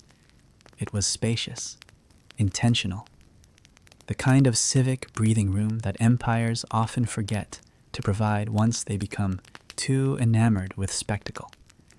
But here, space was given meaning, order was aesthetic, light was designed. You begin at the entrance, an arch taller than the others, flanked by columns that once shimmered beneath garlands and festival fabrics. From there, your steps follow the original procession route, moving into a wide piazza lined with statues of emperors past. They stand not as reminders of greatness, but as precedents Trajan had chosen to honor without emulating. In their faces weathered, idealized, you sense distance, but above them, something different, silence not of absence, but of precision. Every line, every angle, every proportion had been calculated by Apollodorus of Damascus, the same architect who had built the bridge across the Danube. He didn't build with marble, he built with intent. Beyond the open square lies the Basilica, Ulpia, vast and measured like an old breath held too long. It wasn't a religious space, but a judicial one, a civic hall where law was not only practiced but performed. The ceiling, high and open, drew voices upward, making every decision feel weightier. Light filtered through windows designed to catch sun at precise hours, so that proceedings were always lit like theater, but never made theatrical. And yet, for all its grandeur, the basilica wasn't just a symbol. It functioned. It hosted trials, commerce, public discussions. Here, the machinery of Roman civic life clicked forward in daily rotations. The Roman Empire under Trajan was not built merely on conquest or administration. It relied on consistency. A predictable forum was more powerful than a charismatic decree. Order was its own form of power. Behind the basilica stood the twin libraries, one Greek, one Latin facing each other across the courtyard like mirrors of knowledge. This was no accident. Language, in Rome, was a boundary and a bridge. By placing both traditions side by side, Trajan made clear that power need not erase identity. It could incorporate, contrast, preserve. You imagine scholars drifting between them, hands stained with ink, voices low, arguments about poetry, governance, stars, dust curling in sunlight, pages turning like the slow measure of empire's thought. And between those two libraries, like a pillar holding up all that memory, the column of Trajan rose, not merely as monument, but as thread, history carved in motion, spiraling like the logic of a dream that never ends. It wasn't just a victory lap, it was an index. You could read it like a scroll, or ascend it like a staircase, each step echoing with lessons too often ignored. Some believe Trajan's ashes were placed in a golden urn beneath it. If true, then the emperor rests beneath his own memory, not in arrogance, but in acknowledgement. What made this form extraordinary, though, was not only its design or its contents, it was its positioning. Trajan had chosen to cut into the Quirínal hill itself to make room. A full section of the city was reshaped to accommodate this space. Rome did not grow outward here, it grew inward, excavating itself for the sake of coherence. The earth was displaced, but with a kind of reverence. They carved not to conquer the land, but to collaborate with it. You can feel the layers beneath your feet, the physical strata of civilization's decisions. Beneath the forum lie older walls, older streets, whispers of Republican Rome, of even earlier settlements. The new did not erase the old. It stood upon it, not arrogantly, but like a child standing on a parent's shoulders to see further. Some call Trajan's Forum the high watermark of imperial architecture, not because of size though it was immense, not because of ornament though it was lavish, but because it understood what Rome needed more than spectacle function with dignity. It was a space people could live in, argue in, learn in, a space that reminded citizens, both rich and poor, that the empire was not only swords and senators, it was systems, it was structure. The Roman Empire under Trajan functioned not because of his image, but because of places like this designed to last, to serve, to outlive their makers. And it did last, long after the empire cracked, long after emperors forgot their duties and the grain stopped arriving on time. This forum remained. We have records of how later rulers marveled at it, envied it, failed to replicate it. Even in ruin, it commanded awe. But for Trajan, it was never about legacy. He did not dedicate it in his own name. He named it for the people. The inscriptions refer to the Senate and the people of Rome, SPQR, a symbol that had become shorthand for imperial identity, now carved into marble not as branding, but as principle. Historians still debate how involved Trajan was in its actual planning.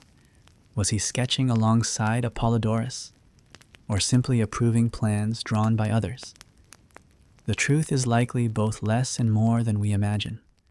What matters is that it bore his ethos, practicality wedded to grace, function elevated to ritual, an empire made walkable. And yet, for all its permanence, even this space could not shield Rome from time. As centuries passed, the Forum was repurposed, scavenged, buried. Its columns used to build churches, its steps worn smooth by generations who no longer remembered who Trajan was. But some pieces refused to vanish. The column, scarred but intact. The floor plans, rediscovered by archaeologists. The whisper of proportions still lingering in shadows cast at noon. What remains teaches us more than any speech. It teaches that great leadership does not always announce itself with thunder. Sometimes it builds a courtyard. Sometimes it aligns light and stone so precisely that a generation can believe, even briefly, that the world is knowable. The Roman Empire under Trajan had, for a moment, coherence. And in this forum, you feel it. You feel it in the way light catches the broken capitals, in the way footsteps echo between columns that no longer support a roof, but still support memory. You feel it in the dust that lingers mid-air longer than expected, as if reluctant to fall. You feel it in the carved borders of a forgotten tablet, where a law was once posted for public reading, its letters sharp even now. Rome did not save itself with conquest. It saved itself, for a while, by giving people places to gather, to think, to resolve. Not perfect places, not magical ones, just spaces where the world slowed enough to be considered. Maybe that's all an empire needs sometimes. A pause, a space, a breath. If this held you a little longer than expected, you're not the only one. This was Boring History Nights. When an empire grows tired of glory, it turns to the small things, not because the triumphs end, but because the weight of managing their consequences becomes heavier than conquest ever was.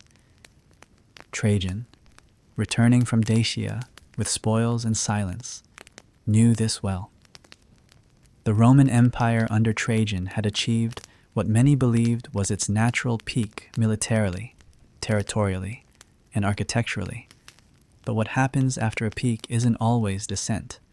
Sometimes it's maintenance, which is harder. And Trajan, more than any emperor of his generation, understood the demands of maintenance. He did not ignore the poor. He did not idealize them either. He recognized them as part of the imperial equation necessary, present, and increasingly visible in the forum shadows and apartment stairwells of a city bursting with unequal abundance. Rome was beautiful, yes, but also crowded. It pulsed with gold and groaned with grain queues.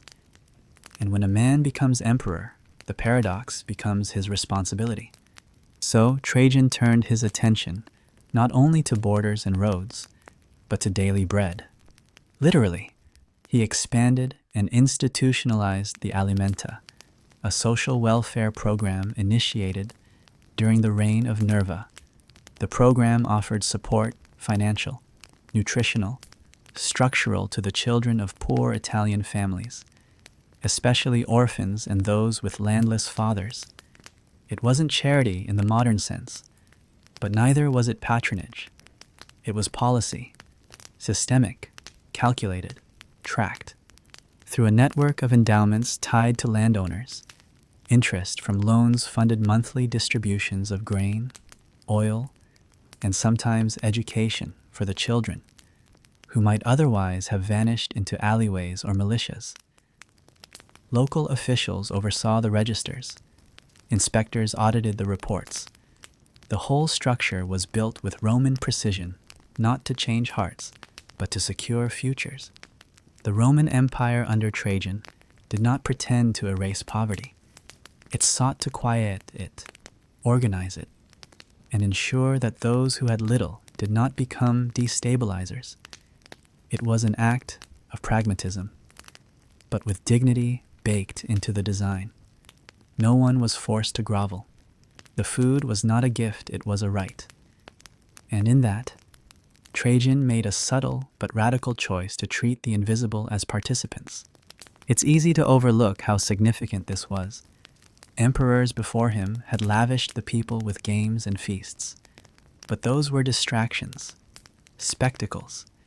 Their generosity was always performative, always loud. Trajan's programs were quiet, bureaucratic, efficient. They didn't command applause, but they earned respect both from the governed and the governors, and this commitment to systemic justice extended into his legal reforms. Trajan did not revolutionize Roman law, but he refined its mechanisms. He ensured that governors were accountable, that appeals could reach higher courts without obstruction, that magistrates could not exploit their position without consequence. He wrote letters, hundreds of them, to provincial administrators. We know this, in part, because some of those correspondences survive, especially those with Pliny the Younger, then serving as governor of Bithynia Pontus. Their exchanges are revelatory, not because of dramatic content, but because of their tone, detail-oriented, procedural, patient. Pliny asks if funds can be diverted to repair a bathhouse. Trajan replies with instructions on auditing the accounts first. Pliny asks if freedmen can serve in administrative positions. Trajan answers with caution, advising against it unless the situation requires. These were not the decisions of a detached autocrat. They were the workings of a man immersed in the slow, frustrating reality of governance. You begin to see Trajan not only as a conqueror or builder, but as an adjuster, a man who, even at the apex of power, still viewed the empire as a set of levers and pulleys that needed constant calibration. He didn't trust charisma to sustain the machine. He trusted systems, and he worked to improve them, not through grand gestures, but through persistent involvement. This extended even to his appointments. Trajan was known for selecting governors based on competence rather than birthright or flattery. Men like Pliny were chosen not because of family prestige, but because they asked the right questions and followed through with implementation. In this, he broke from the imperial tradition of rewarding loyalty above all else. He chose instead to reward usefulness. It wasn't glamorous. There were no parades for tax reform, no statues for grain audits, but in these quiet corners, the empire found its rhythm. The Roman Empire under Trajan was not a place of utopia. It had flaws, violence, inequity, but what set it apart briefly, remarkably, was that its leader didn't pretend otherwise. Trajan met the empire where it was. He didn't try to make Rome virtuous. He tried to make it function. And in functioning, something close to fairness emerged. You walk the markets of that time in your mind along cobbled streets, shaded by awnings, past stalls of olives and bread, past ceramic jars of oil, stamped with the imperial mark. You see a mother receiving her monthly grain allotment. She doesn't weep. She doesn't bow. She signs her name, collects her measure, and moves on. Dignity, preserved. The city continues. No fanfare, just life. Better for being steady. You see a provincial town miner, unimportant, requesting funds for aqueduct repairs. Months later, after inquiries and inspections, a grant arrives, not because someone petitioned with charm, but because someone followed the correct process. The water flows again. No marble plaque is erected, just wells refilled and children less thirsty. This is governance not as theater, but as stewardship. Of course, not all was smooth, not all was just. Corruption persisted, especially far from Rome's core. Some governors did abuse their posts. Some wealth did shield men from law. But under Trajan, there was at least the sense that these were deviations, not standard procedure. The expectation of competence was set, and it mattered. Even the army, bloated with glory after Dacia, found itself realigned. Veterans were not left to roam aimlessly or beg for land. They were granted plots, absorbed into colonies, offered paths to civic integration. The legions themselves continued training, continued patrolling, but under stricter discipline. There was no room for arrogance. Expansion had paused. For now, stability demanded vigilance.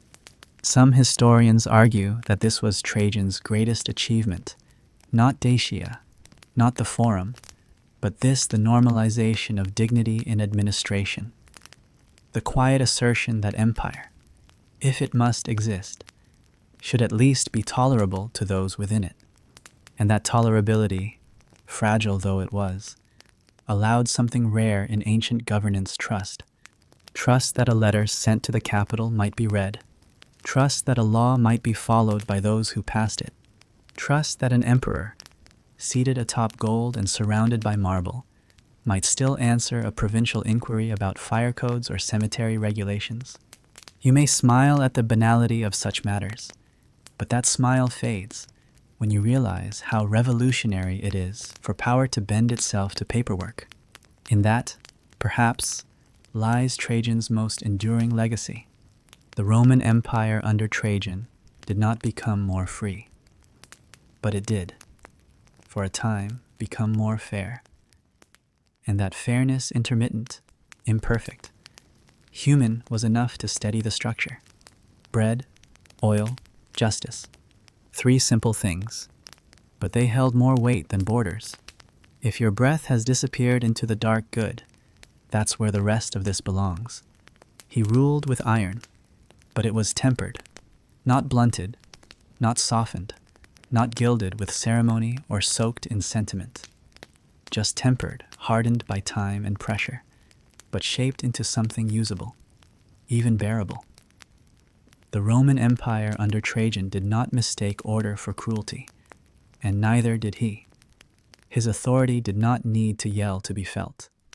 He wielded power with a deliberate heaviness, the way a craftsman wields a hammer he knows could shatter or shape depending on the angle. And what made it remarkable wasn't merely the outcomes, but the restraint. When the Senate convened under Trajan's shadow, it did not tremble. It adjusted. The members sat straighter, yes, but not out of fear. They calculated. They understood that this emperor would not silence dissent just to feed vanity, but neither would he tolerate obstruction clothed in principle. Debate was allowed so long as it didn't become theater. Law was respected so long as it wasn't used to disguise indifference. Trajan didn't manipulate process. He clarified it. That made him both trusted and dangerous, because a man who chooses not to abuse power is still a man who holds it. He was not a philosopher emperor. He left no meditations. He did not pretend to muse on fate or the meaning of fire.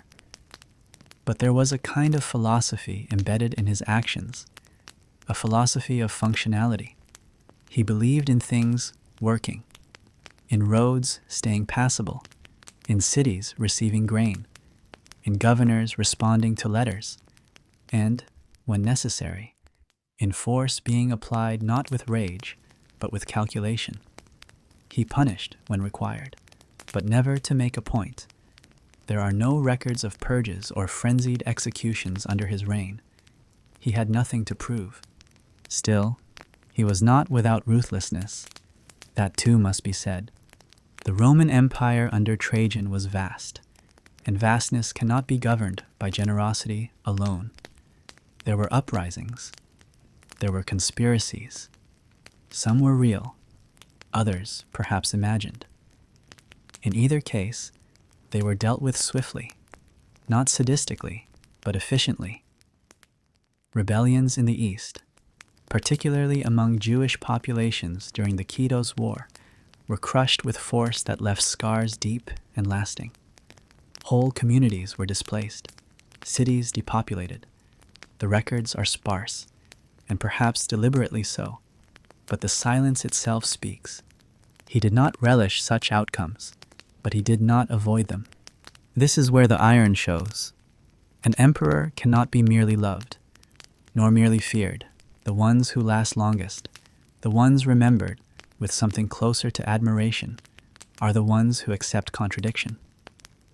Trajan knew that firmness could coexist with fairness, that discipline did not erase empathy, that an emperor could kneel beside a wounded soldier without surrendering dignity. That duality extended into his relationships. Trajan was not aloof, but neither was he overly intimate with the ruling class. He respected men who earned their status, not those who inherited it. His appointments reflected this principle. He elevated military commanders who had survived winters, not just intrigues. He chose administrators who understood balance sheets, not just bloodlines. His court was orderly, but not opulent. He kept entertainers, yes, but he rarely indulged them. He valued humor, not flattery. Of his personal life, much is speculated, little confirmed. Some chroniclers noted his close relationships with men in his circle. Rumors about his preferences lingered around the edges of imperial gossip, but they never ignited into scandal, not because they were suppressed, but because they were irrelevant. Trajan's virtue was measured not by bedroom whispers, but by his capacity to hold the empire's center without breaking it. Still, the contradictions remain. This was a man who expanded Rome's territory more than any emperor before or after, and yet spoke modestly of legacy. A man who funded libraries and aqueducts and grain for the poor, and yet ordered the annihilation of cities that refused Roman control. A man who led from the front crossing rivers, climbing mountain passes with his troops, and yet governed from the center of the most sophisticated bureaucratic machinery in the ancient world. There's a letter, simple, easily overlooked, where Trajan replies to Pliny's question about the handling of Christian prisoners. Pliny, unsure whether to execute them, seek conversion, or release them for lack of criminal activity, had sought imperial guidance. Trajan responded with pragmatism. Don't hunt them, don't reward them. If they're accused and refuse to recant, punish them. Otherwise, let them go. It is not compassion, exactly, but it is something close to restraint, a refusal to escalate, a preference for quiet over noise. Rome had no need for martyrs when its power could be preserved through indifference. That was his method. He didn't believe in dramatizing control. He believed in standardizing it. Under his watch, the imperial bureaucracy didn't just grow, it matured. Systems became more responsive. Communication between provinces and Rome improved. Taxation was better regulated. Fraud was punished, but not feared disproportionately. Citizens knew where they stood. Governors knew what was expected. That sense of predictability, more than any monument, was the architecture of his success. And yet, for all this order, he never became cold.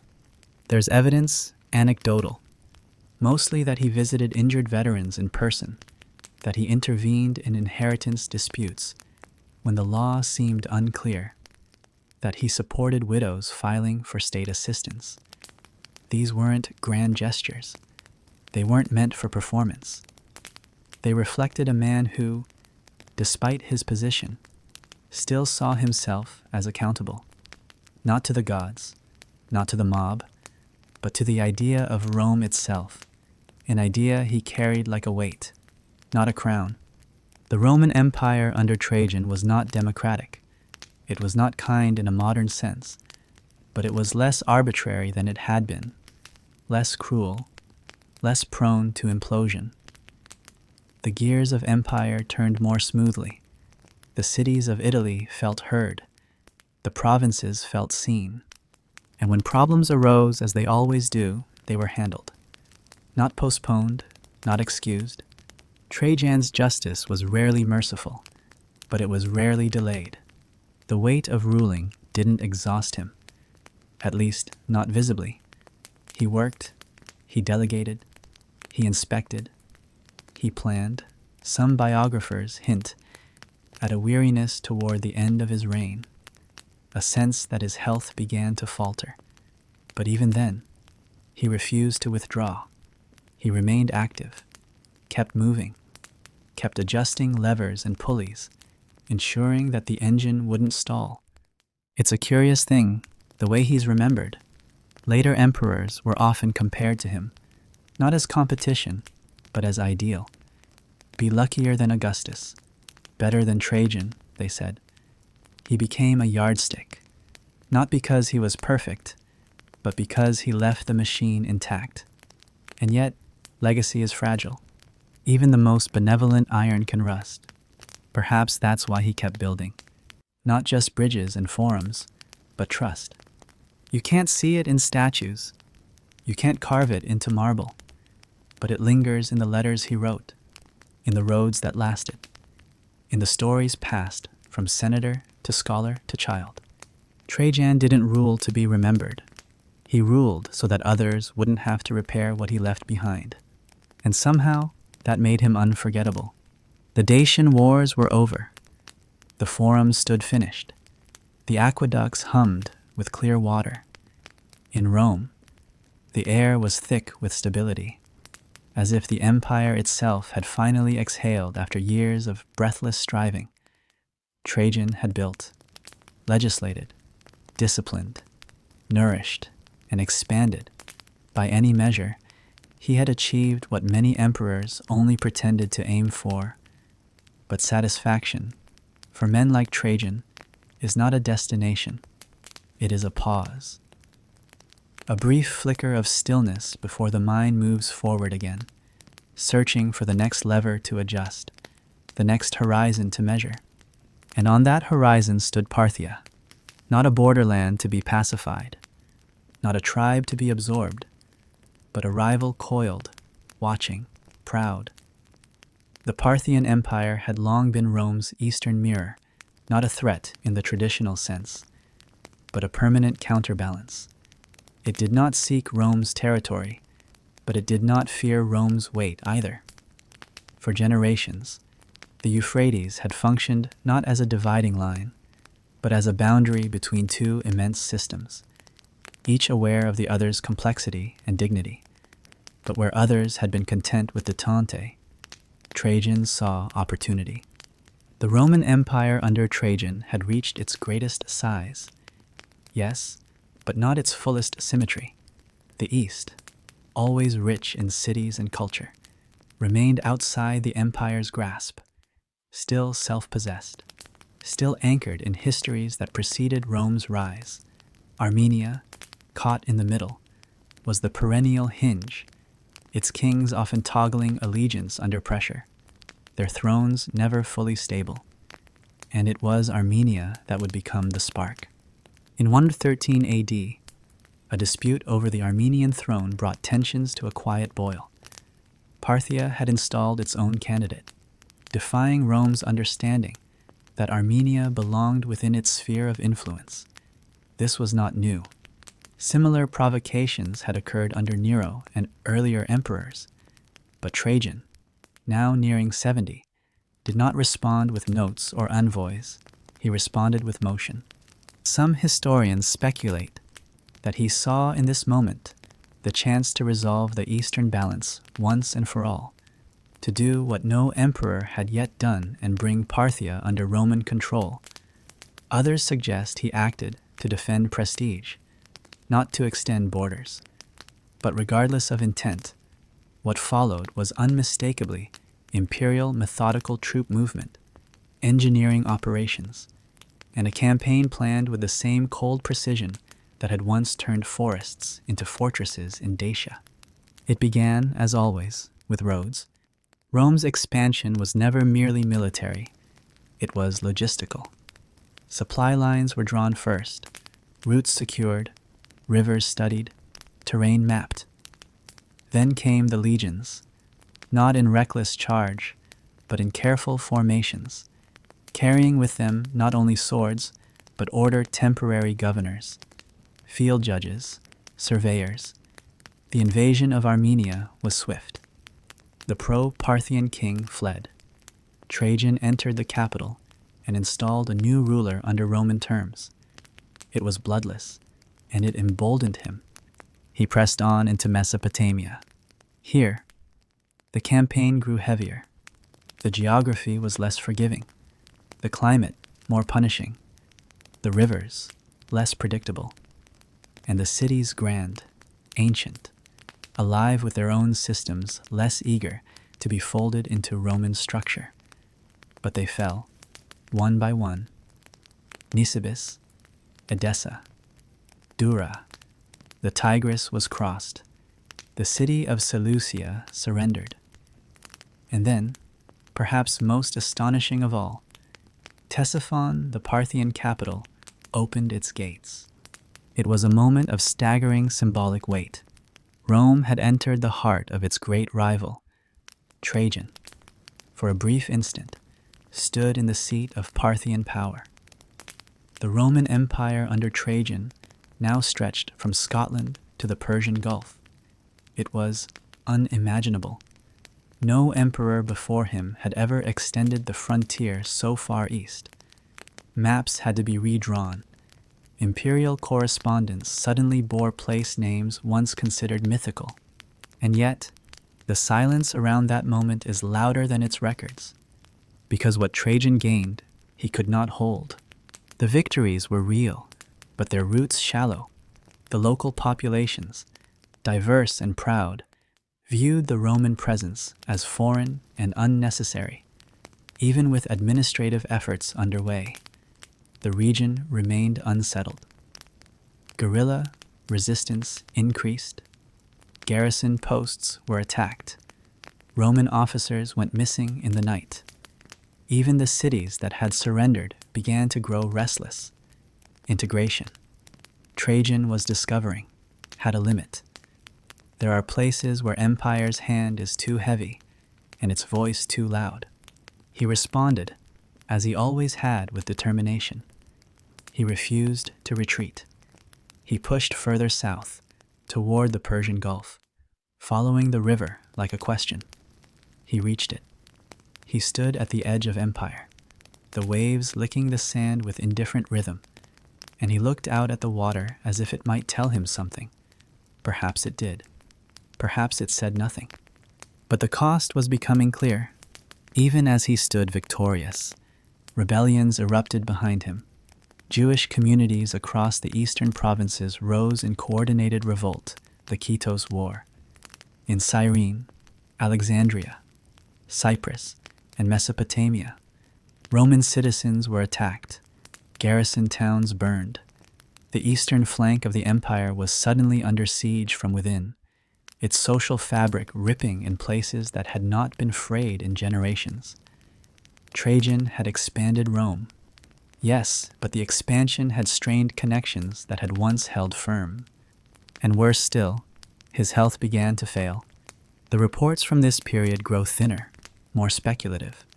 Letters describe bouts of illness, fatigue, weakness. He was not young anymore. The journeys were long, the sun merciless, and the campaign, though militarily successful, no longer promised permanence. Holding Mesopotamia would require troops Rome did not have, and consent Rome could not demand. The territory was vast and resistant, and though roads could be built and laws decreed, they could not make the Tigris Roman. Trajan began his return journey reluctantly. He appointed a governor to oversee the new provinces. He left behind fortifications, contingents of troops, and administrative frameworks. He believed the conquest might be secured through governance where military pressure could not suffice. But even as he departed, his body weakening, the infrastructure trembled. By the time he reached Cilicia, a coastal region in Asia Minor, his condition had worsened. It is said that he tried to stay informed, still reading dispatches, still dictating responses, still pretending the machine required his hands, but his movements slowed. The pulse of empire began to outpace its emperor, and in the distance, already, Hadrian was waiting, not as a usurper, but as an heir quiet, observant, and possessed of a very different temperament. The Roman Empire under Trajan had touched the edge of what it could be. But empires are not simply lines on maps. They are weight, managed daily. And the further those lines extend, the heavier the burden grows. Some say Trajan sought immortality through expansion. Others argue he sought only stability, misunderstood by time and geography. But the Parthian campaign, glorious, chaotic, short-lived, reveals something deeper, the limit of even the greatest administrative mind. Because the problem with ambition is that it often succeeds in the wrong direction. It builds too well. It reaches too far. It forgets that even stone, when stretched, can fracture. The Parthian temptation was never just about territory. It was about the question every ruler must answer in silence. What will be enough? Trajan, perhaps, answered it too late. The road back from Parthia was not a triumphal march. It was slower, quieter, not in defeat, but in a kind of private reckoning. Trajan had gone further east than any Roman emperor had dared. He had stood where even Alexander had once breathed. But now the waters of the Persian Gulf were behind him, and ahead stretched the familiar hills of Cilicia, dry, sharp, and watchful. His body, once resilient, no longer obeyed him as it had in Dacia or the Alps. The fatigue was not merely physical. It settled deeper. It had the weight of memory and realization. He would not make it back to Rome. The Roman Empire under Trajan was still intact, at least on paper. Maps still showed Mesopotamia draped in imperial red. Cities still echoed with Roman commands. But cracks had already begun to trace their way through the mortar. Behind him, uprisings gathered wind. Governors sent reports that read less like administration and more like anxiety. In Judea, Alexandria, Cyprus, the resistance of communities burned from within, inflamed not just by politics, but by exhaustion. Even Rome's tolerance had a breaking point, and it was being tested in places no emperor could reach in time. Trajan retreated to Selinus, a coastal city in Cilicia, later renamed Traianopolis in his honor, though no true celebration had passed through its streets. He lingered there, surrounded by generals, scribes, physicians, and quiet silence, the silence of men who knew what was coming, but could not speak it, the silence of a sea whose tide ignored all imperial titles. His letters, once sharp and procedural, began to grow sparse. His seals still stamped commands, but more often they were delegated. The hand was weakening, the eyes blurred. He was emperor, yes, but only until the curtain lowered. And still, even in illness, Trajan tried to govern. There are documents partial, disputed, that suggest he continued to approve appointments and dispatch judgments in his final days. Whether he did so by his own will or under guidance is unclear. What is clear is this: the machinery of empire does not pause for death. It adjusts. It waits in the wings for a successor. And Hadrian, already beloved by the army and known in the court, had begun to cast a long shadow. Trajan's final breaths were not taken on the Palatine Hill. He did not die surrounded by Roman marble or within sight of the Senate chamber. He died among hills that smelled of salt and dust, far from the Forum, far from the statues being carved in his image, far from the eternal city that had crowned him, Optimus Princeps, the best ruler. He died, in many ways, as he had lived, not craving ceremony, but immersed in the duties that defined him. There was no final speech, no curtain speech about glory or legacy, only the arrangements, quiet, efficient, unsentimental. His ashes were returned to Rome, carried by ship, guarded like relics. They were interred at the base of his greatest monument, Trajan's Column, standing tall among the marble skyline of the city he had reshaped with roads and reason. No emperor before him had been buried within the city. This was not merely burial, it was a statement. He was Rome. He could never truly leave it. The Roman Empire under Trajan was not simply larger, it was more stable, more practical, more consistent. He left no golden poetry to be read in centuries to come. He left no diaries of philosophical musing. But he left a column, a road network, a tax policy that worked. He left a memory of rule that was not tyrannical, not godlike, but rational. That, to the Romans, was miraculous enough. And yet, even miracles fray. Hadrian, his adopted son and successor. Though that adoption is surrounded by political fog and retrospective certainties would undo much of what Trajan had won in the east.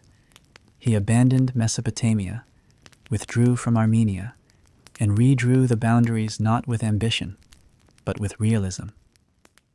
Where Trajan had advanced, Hadrian consolidated. Where Trajan had sought to shape the map with muscle, Hadrian used ink and compromise. It was not betrayal, it was rebalancing. Rome, by then, was learning the lesson every empire eventually must. Expansion has a cost. And sometimes, retreat is not weakness, but wisdom. And in that retreat, Trajan's legacy grew paradoxically stronger. He became a reference point, not because his policies lasted forever, but because his motives had been clear. He was admired not for infallibility, but for effort, for the sense that when he ruled, Rome functioned. Even when he overreached, it was not from ego, but from belief in what Rome could achieve, in what roads and order and citizenship could still mean. The emperors who followed Hadrian, Antoninus Pius, Marcus Aurelius, would often be compared to him not in aspiration, but in measurement. Be better than Trajan. That was the hope whispered during coronations. The irony is this Trajan never claimed greatness. He had no need. It followed him in the footprints of aqueducts and libraries, in the lines of veterans' colonies he founded, in the policies that allowed governors like Pliny the Younger to govern provinces with conscience rather than fear. His greatness was practical, tangible, not gilded in myth, gilded in roads. There is something haunting about that, because in a world that so often prizes spectacle, Trajan proved that discipline could be just as enduring, that a man who avoids drama, who shuns cults of personality, who does not deify himself in his lifetime, can still become legend quietly, permanently. He did not need to declare himself a god. The people did that for him, in stone and song and the simple gesture of pointing to a time when things worked, and saying, that was Rome. But what, then, do we make of the limits? Because no matter how vast the empire grew, no matter how just the laws, no matter how balanced the power, it could not escape time. Within a generation of his death, the lands he had conquered had slipped away. The uprisings continued. The borders remained restless. And though his column still stands, the stories it tells of Dacian battles, of bridges raised over rivers, of discipline and precision, remain frozen, unaffected by the passing of centuries. Perhaps that, too, is the lesson. Not that greatness guarantees permanence, but that its echo can outlast its results. Trajan's Rome did not endure unchanged, but his Rome, his version of it, became a memory so revered that future emperors would burn with envy. And in a strange way, that was the final triumph. Not the size of the empire, not even the Parthian campaigns, but the simple, haunting fact that when Rome remembered what it once was at its best, it remembered him. He was the emperor who never returned to Rome, and yet Rome never let him go. You are living in the echo of greatness, not the kind carved in the flare of war or thunder of speeches, but the sort that hums beneath marble floors and winds through columns long since left to weather. You walk through a city Rome, or one of its dozens of reflections across the empire's girth, and the world around you is shaped by decisions made not by gods, but by men like Trajan, decisions rooted not in whim, but in the logic of stone, of law, of permanence. It does not always feel like glory. Sometimes it feels like weight, but it is still his.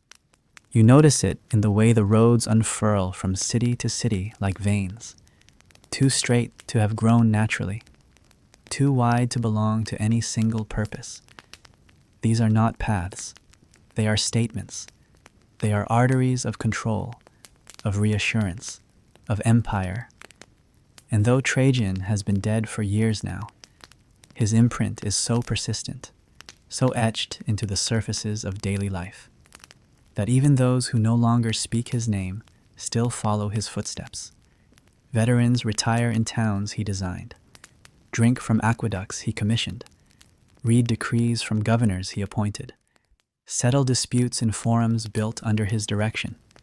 His hands, though absent, are everywhere, but the silence is growing louder, because empires, even at their greatest size, begin to fray not at their outermost edges, but in the hearts of the people they claim to serve, not through rebellion first, but through fatigue. The Roman Empire under Trajan was vast, too vast, perhaps, for the systems that sustained it. A governor in Syria does not think like a senator in Rome. A merchant in Gaul dreams differently than a soldier on the Danube. For a time, the structures imposed from above gave them a shared rhythm, but rhythms can fade. They can fall out of sync. And that is when the murmurs begin. Murmurs that the taxes are heavier than last season, that the local centurion has grown crueler, that the laws, once clear and fair, now feel remote and rigid, that the emperor is far away, faceless, too distant to care. These are not revolts. Not yet. They are weather patterns, and like weather, they gather, invisible, until they aren't. You do not yet sense collapse. No, this is not a story of collapse. Not yet. This is a story of breath, of the moment between two epochs, the moment when one ruler's clarity begins to dull, and the next ruler's shadow begins to stretch across the land. Trajan has passed. Hadrian rules now, and though he walks in the name of continuity, he does not move like his predecessor. Where Trajan pushed forward, Hadrian pulls inward. Where Trajan expanded, Hadrian inspects. Where Trajan governed with outward vision, Hadrian closes the shutters to look within. There is reason in this, logic, even compassion. Hadrian sees what others do not yet admit, that the edges of empire are bleeding energy, that fortresses too far from Rome decay faster, that every province added demands not only troops, but empathy. And empathy, unlike soldiers, cannot be conscripted. He withdraws from Mesopotamia. He solidifies borders. He builds walls not of fear, but of containment. His wall in Britannia is not merely a defense against northern tribes. It is a psychological gesture, a line drawn not just through land, but through time this far and no further. You, if you are Roman, feel it in your bones, even if no one tells you aloud, that things have shifted, that Trajan's empire, glorious and immense, is already something remembered more than lived, that the world he tried to build perfect in administration, expansive in scope, disciplined in habit is harder to hold than it was to imagine, because empires are not machines, they are organisms, and organisms grow tired, they need rest. Reflection, sometimes they need to sleep. But the monuments remain. You walk past the great markets Trajan built, carved into the Quirinal hill, their brick arches still sturdy, their chambers still whispering, with the sound of trade long since ceased. You stand before his column and follow its winding tale upward, scene by scene, Dacians falling, bridges rising, legions marching, not just a story of conquest, but a blueprint of Rome's muscle and mind. This is not triumphalism. It is documentation, a frozen reel of what it took to grow this large, to govern this much, to believe this deeply in a system of order and rule. The column doesn't gloat. It instructs. And in the forums, even when emptied of their original bustle, you feel him, not in grandeur, but in proportion. The spaces breathe. The symmetry teaches calm. The distances between columns are not random. They are measured, designed to make a man feel part of a larger logic. You are not lost in Rome. You are located by stone, by shadow, by law. Yet beyond the city, you hear something else. Reports from Judea are grim. The Bar Kokhba revolt has erupted, larger and more organized than anything imagined. Thousands of Roman soldiers have fallen. Entire legions are said to have vanished. Cities burn. Roads are severed. The Pax Romana, so carefully maintained, feels fractured. This is not Trajan's war. He might not have understood it. He never ruled Judea with subtlety. But Hadrian's reforms, however thoughtful, were not welcomed by all. There are places where Roman order is read not as peace, but as pressure. And pressure, when constant, invites explosion. You do not know yet what it will mean, but you understand the rhythm, now expansion, consolidation, resistance. It is a cycle, not a flaw. It is Rome breathing. But with each breath, the exhale grows longer, the victories less total, the memories more golden than the present. And you wonder quietly, beneath the chatter of public life, if the empire is already past its peak. If Trajan was the last emperor to see Rome in full flame, and yet, even if you believe this, you do not say it, because the myth still holds. Trajan's name is still spoken in the Senate with reverence. His image still adorns coins. His memory still provides a moral compass. Act as Trajan would have. It becomes a phrase passed between commanders, a measuring stick in the courts. No one claims to surpass him. That would be arrogance. To match him is glory enough. What he left behind is not just territory. It is a template. He showed that an emperor could govern without cruelty, that laws could be administered without corruption, that expansion could be paired with welfare, that the army could be disciplined without fear. He built, and the things he built did not collapse the moment his hand left them. That, in Rome, is rare. And so even as the empire contracts, even as rebellions rise and borders are redrawn, even as future emperors flirt with madness or indifference, there is always Trajan, steady, tall, quietly present in every mile of road still walked, every aqueduct still flowing, every magistrate still quoting his codes. You may not live in his Rome anymore, but you live in a world he helped shape. And as long as that world remains walkable, readable, governable, he has not entirely passed. The Roman Empire under Trajan was not eternal, but it was complete. And sometimes, completeness is a kind of immortality. You walk the road because it is there, because it has always been there, or so it feels. Its stones are older than memory, worn smooth in the middle by 1,000 boots, wheels, and hooves. Beneath them lie older layers, still fragments of earlier ages, of earlier hopes, all pressed down by the sheer insistence of Rome. The road does not ask why you walk. It does not care where you are going. It simply carries you, straight and deliberate, over hills that would once have demanded detours, through swamps that once swallowed whole carts. That is the genius of Rome under Trajan, not just conquest, but the insistence that movement should be possible, That distance is no excuse for disorder. And so, from the edge of Dacia to the markets of Baetica, you are never lost. Because the road will bring you home, even if that home is no longer yours.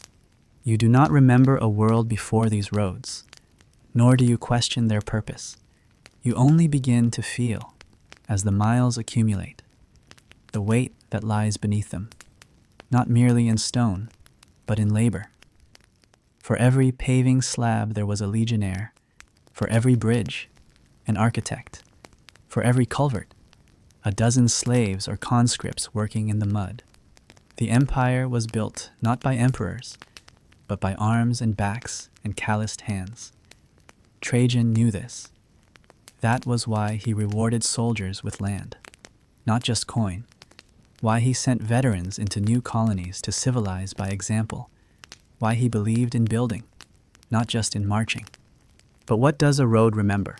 Does it recall the groan of carts carrying grain taxed too heavily? The marching feet of boys sent east to die in Parthia? The silence of couriers bearing news of rebellions? Or does it only remember the pride of the surveyor the moment when the first straight line was drawn, when wilderness was told to obey?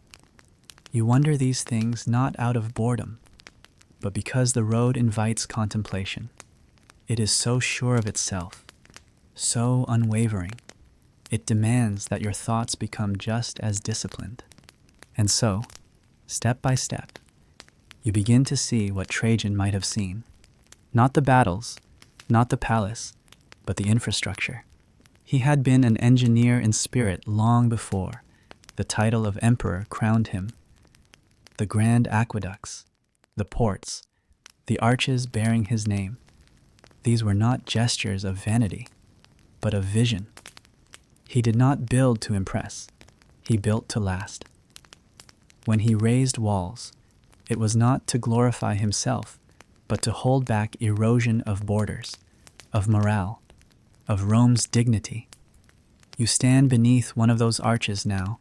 It bears his name, carved clean and unornamented, as if the stone were stating a fact rather than a boast. Traiano. F. Nerve Traiano, Aiug, Germ, Dacico, Pont, Max, Treb, Pot, Cos, V, P, P.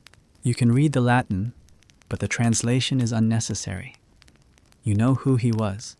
Everyone does. What matters more is what stands beneath that name, the people.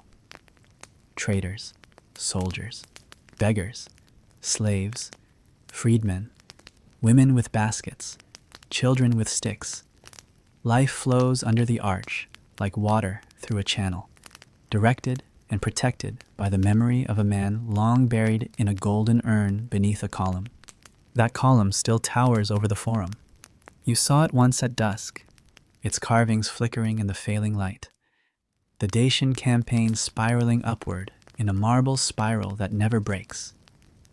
A documentary in stone, not triumphalist, not savage methodical. The emperor does not appear as a god, but as a man among men, issuing orders, crossing bridges, inspecting the dead. There is something strangely intimate in that. You feel as if you've been allowed into the tent of command, not to watch glory, but to witness labor. That, too, was Trajan's genius, his willingness to be seen working. But you wonder what he would have thought of now. Not his own. Now he never saw what came after, but yours. This world where his roads remain, but his empire does not. Where his statues still stand, but few remember the laws he passed, the cities he founded, the debates he shaped. He was called Optimus Princeps, the best ruler, and yet what survives of him is mostly stone and silence. The policies, so carefully laid, have crumbled into dust with the scrolls that recorded them. The maps he drew have faded. The frontier forts are ruins, their names barely spoken, and still, the column endures, the roads endure. His shape, if not his voice, It is a strange kind of immortality. You think of the statues again, of how many times they must have been passed without notice, of how often they have been vandalized, melted, buried. Trajan's likeness was one of the few to avoid damnatio memoriae, not because of military glory alone, but because of restraint. He did not demand worship. He demanded competence. He governed as if the empire could still be saved, not from enemies, but from itself, from indulgence, from inertia, from forgetting what it had once promised to be. He did not see Rome as a playground for aristocrats or a throne for cruelty. He saw it as a mechanism, and himself as its custodian.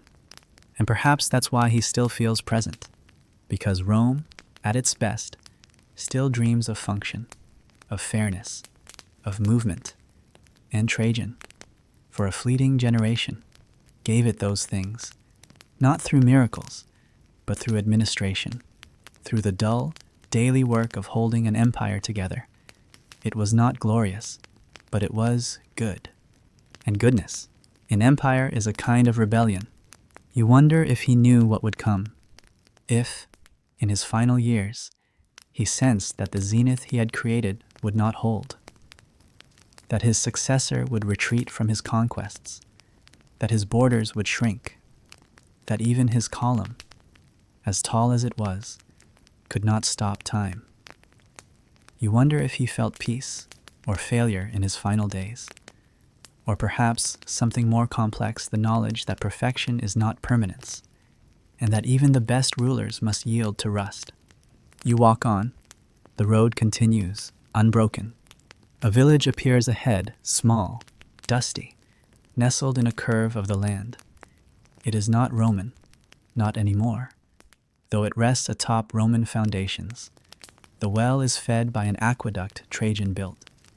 The central square is arranged according to a layout first imposed by his surveyors. Children chase one another along lanes that once bore the march of legions.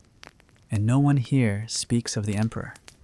They speak of crops, of weather, of illness, and yet they are living in the frame he built. You stop at the well. You draw water, and you wonder if Trajan could see you now. Would he recognize you, not your face, not your clothes, but your movements, your belief that water will flow, that roads will hold, that laws, however distant, still mean something, that somewhere, beyond the horizon, there is order, not because it has been imposed by force, but because someone, once, believed it was worth building. That belief is heavier than marble. It does not fade easily. You carry it with you. Even now, you wake before dawn, not because the sun calls you, but because something else stirs a quiet hum beneath your chest, a pressure you can't explain, as if the city is holding its breath. Rome is still asleep, its tiled roofs cloaked in gray, its alleyways littered with the remains of yesterday's noise. But you feel it, not the city as it presents itself in daylight, all marble and rhetoric and empire, but Rome as it truly is, tired, overextended, ancient, even in its own time. This is the Rome of murmured fears and creaking beams, the Rome that smells of smoke and damp plaster, the Rome that doubts its own stories. You slip through the forum while it's empty, and you notice things others won't. The chipped foot of a statue, the ivy clawing at the foundations of a once grand basilica, the drain that no longer carries rainwater but overflows with silence. These aren't failures, not yet, but they are signals, a slow loosening of discipline, not shouted, not declared, just lived. You remember something Trajan once wrote, or perhaps it was said of him that the strength of an empire is not in its armies but in the quiet hours between crises. That decay begins not with barbarians at the gate, but with a sigh behind closed doors. You visit the baths, not to bathe, but to listen. The bathhouses are the lungs of the city. What people say here, between the tiles and steam, tells more truth than the Senate ever will. Today the voices are uneasy. They complain of delays, of grain shortages, of corruption in Egypt's ports. One man mutters that his cousin's son, conscripted to guard the Danube, has not written in months. Another whispers that the governor of Africa is skimming taxes again, and still no one in Rome will act. They don't shout. That's the frightening part. There is no fire in these words, only resignation. Trajan would not have ignored this. You know that. He visited provinces. He sat with local leaders. He insisted on updates from commanders. He read petitions. He believed in the mechanisms of response. But you wonder if even he could have stopped what's happening now, not a collapse, but a forgetting of duty, of connection, of vigilance. And the most dangerous thing about forgetting is how quiet it is.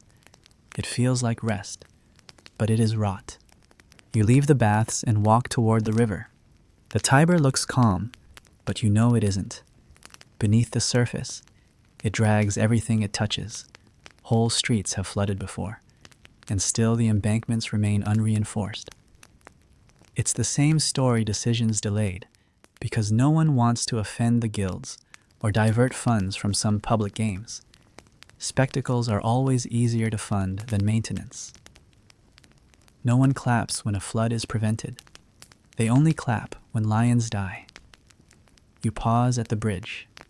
You imagine it during Trajan's reign, new, clean, its keystones white with confidence. And now you run your hand along the parapet. The stone is cracked. Not everywhere, but enough. Later, you sit in a shaded courtyard near the edge of town, and a group of children plays a game with carved pebbles, pretending to be soldiers. One is Trajan, shouting commands. Another is a Dacian, already dead. A third mimics a siege tower using a stick. They don't know the names of current senators, but they know Trajan, not because he demanded devotion, but because his name still rings through the city's bricks. It's a comfort and a warning that a ruler can build so well that his echo outlives the structure, and that an echo, no matter how resonant, cannot repair what is crumbling now. An old woman passes, shaking her head. Children still dreaming of Rome, she mutters, as if Rome were no longer here. You don't stop her. You understand. There's a difference between the physical city and the idea that once animated it. Rome still moves, still trades, still governs. But it moves with a stiffness now, like an old man who rises only because routine demands it. There are no fresh ideas in the Senate, only safer versions of old ones. No new colonies are planned. No architects push boundaries. The empire is not dying, but it is tired, and tired things forget how to fight. That evening, you dine with a friend, a former centurion turned merchant, now quietly wealthy from olive exports. He tells you something that sticks. Trajan was the last time I believed we were building something. You ask him what he means. He shrugs. Now it's just management, patching walls, stretching funds, avoiding blame. He's not angry. He says it the way people mention weather. You look at his hands strong, sun-darkened, once trained to hold a gladius. They now weigh amphorae, calculate taxes. You think of how many like him there are. Men who served Rome and returned to find that Rome no longer believes in itself. After the meal, you walk back through the city's southern gate. There are watchmen posted, but they don't look out. They lean against the stone, chatting. Their spears rest in the dust. You don't blame them. There's been no attack in years, but that's exactly why you worry, because habits don't break with trumpets. They wither when unused. And vigilance, like muscle, fades if not exercised. You remember again the voice from the baths. The Danube is silent. Silent rivers can still drown. At home, you lie awake long after the lamps go out. You replay the conversations, the faces, the phrases people are beginning to repeat, not as it once was, in Trajan's day, back when things worked. These are not just memories, they are symptoms. Nostalgia is not loyalty, it is warning. The past becomes golden only when the present has rusted. And though no one says it yet, you can feel it in the air. The golden age was yesterday. The age now is made of brass. You dream of stone.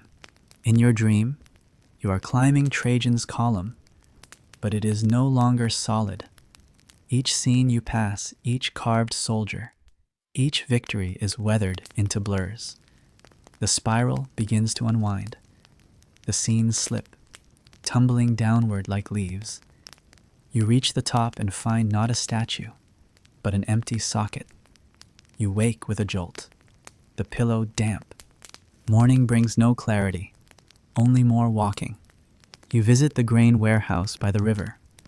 A line has formed quiet, disciplined, but longer than it should be.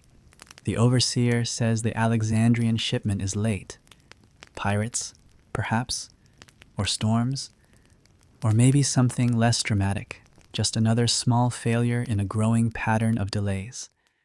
No one starves, but people notice, the same way you notice the ivy, the cracked stone, the leaning column. You spend the day in silence, watching, and then, late that afternoon, you hear a rumor that in the north, a garrison has gone unpaid, that in Hispania, a new religious movement is refusing Roman taxes, that in Illyria, local tribes are growing restless again. You don't know what's true, but you know what's real. The empire is listening less. It still punishes disobedience, but it no longer understands it.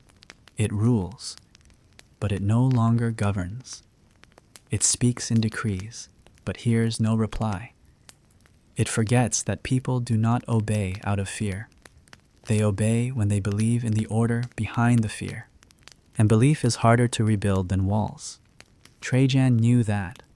That's why he governed not just with armies, but with architecture, with roads, with water, with laws. His empire did not grow by force alone. It grew by trust. But trust, like mortar, must be maintained, and no one, it seems, is checking the cracks anymore. You stand once more before the column. It hasn't moved, but the wind feels different now, and the silence is no longer peaceful. It is hollow. You begin the day with a question that won't let go. You've carried it for weeks now, though you haven't spoken it aloud. Not in the bathhouses, not in the markets, not even under your breath when no one else was listening. The question is this: what did it all amount to? The conquests, the bridges, the marble forums and triumphal arches, the miles and miles of roads straight as laws, the grain, the gold, the glory, the bodies? You don't ask it like a cynic. You ask it like someone who wants to believe there's still an answer. You walk slowly today, tracing a forgotten path, one that Trajan himself once rode during a triumph. The stones are still here, though fewer now. The banners are long gone. No one chants anymore. But the ghosts remember. You hear them in the scrape of sandals on rock, in the hush that lingers behind certain corners, in the way people step around statues without realizing why. Memory has mass in Rome. Even when it fades, it leaves a shape. At the edge of the city, you find what remains of an old barracks. Not for show, not the kind they clean and parade. This one was real muddy, functional, weary. The walls still bear blackened smudges from decades of hearth smoke. Scratched graffiti speaks of wives, dice games, boredom. A crude drawing of a Dacian captive remains on one doorframe. half scraped away. You touch the stone and feel the warmth that never fully leaves something once lived in. This is where victory slept when no one was watching. Trajan had believed in expansion, yes, but he'd believed in integration more. You remember hearing once, perhaps from a veteran, or a dusty scroll in a library, that he was more proud of the baths he built than the cities he raised. Anyone can take land, he had said. Few can make it Roman. But here's the harder truth. Some lands never truly became Roman. You think of Dacia on a map. It is Roman now, those jagged mountains tamed into lines, marked with Latin names. But in your mind, you return to that forest, dark, pungent, alive with something older than empire. You remember the way the locals looked at the legions, not with fear, not even with anger, but with patience, as if they knew the empire would pass and the trees would remain, as if they had seen conquerors before and would again. What was gained there? Mines, certainly, gold, enough to fund decades of games, monuments, grain subsidies, enough to keep Rome's poor distracted and its politicians generous. But what wasn't gained? A soul, a joining. Dacia resisted from beneath. It learned the tongue, but kept its own. It dressed in tunics, but dreamed in wolves and fire. You remember something else. A saying among the soldiers: victory is loud, loss is quiet. It explains much. It explains why everyone remembers the parades but forgets the famines that followed. Why the names of conquered kings are carved in stone, but the names of Roman farmers who lost sons to fever in the east lie only in dust. It's not deliberate. No one means to forget. It just happens. Because the empire, for all its maps and measures, was made of people, and people only carry so much. You pause near a public fountain. It trickles still, though the aqueduct it feeds from has not been repaired in months. An old man nearby mutters about the water, how it tastes different now. You crouch beside him. Listen. He remembers Trajan's engineers, remembers when things worked. He doesn't speak in anger, just fatigue. That's what wasn't gained, you realize. Endurance. The victories didn't build habits, they built expectations. Rome came to believe that forward motion was natural, that expansion was its right. It never trained itself to survive in place. Trajan taught it how to grow, but not how to stop growing. And now, it doesn't know how to stand still. Later, in the Temple of Concord, you observe a senator giving a speech. He references Trajan, as they all do when needing borrowed credibility. He speaks of greatness, of the Parthian campaign, of honor and virtue. The words echo well against the marble, but the faces listening are mostly bored. They are tired of hearing about old glories. They want bread, or promotions, or quieter streets. You wonder if this, too, is something not gained, a language for the present. Because Rome is fluent in remembering, but it has forgotten how to imagine. You leave the temple early. That night, you sit with a merchant from the east. He's traveled through cities Trajan once annexed: Antioch, Petra, even down into Nabatean lands. You ask him what it felt like there, now. Complicated, he says. They speak Latin. They follow Roman law, but their hearts beat elsewhere. He pours you wine and shrugs. That's the empire now, a shape that doesn't fit its contents. He tells you a story, one you don't expect, of a small village in the desert, once barely known. Trajan's armies passed through it on the way to Parthia. He ordered a road built there, a straight, proud road of Roman stone.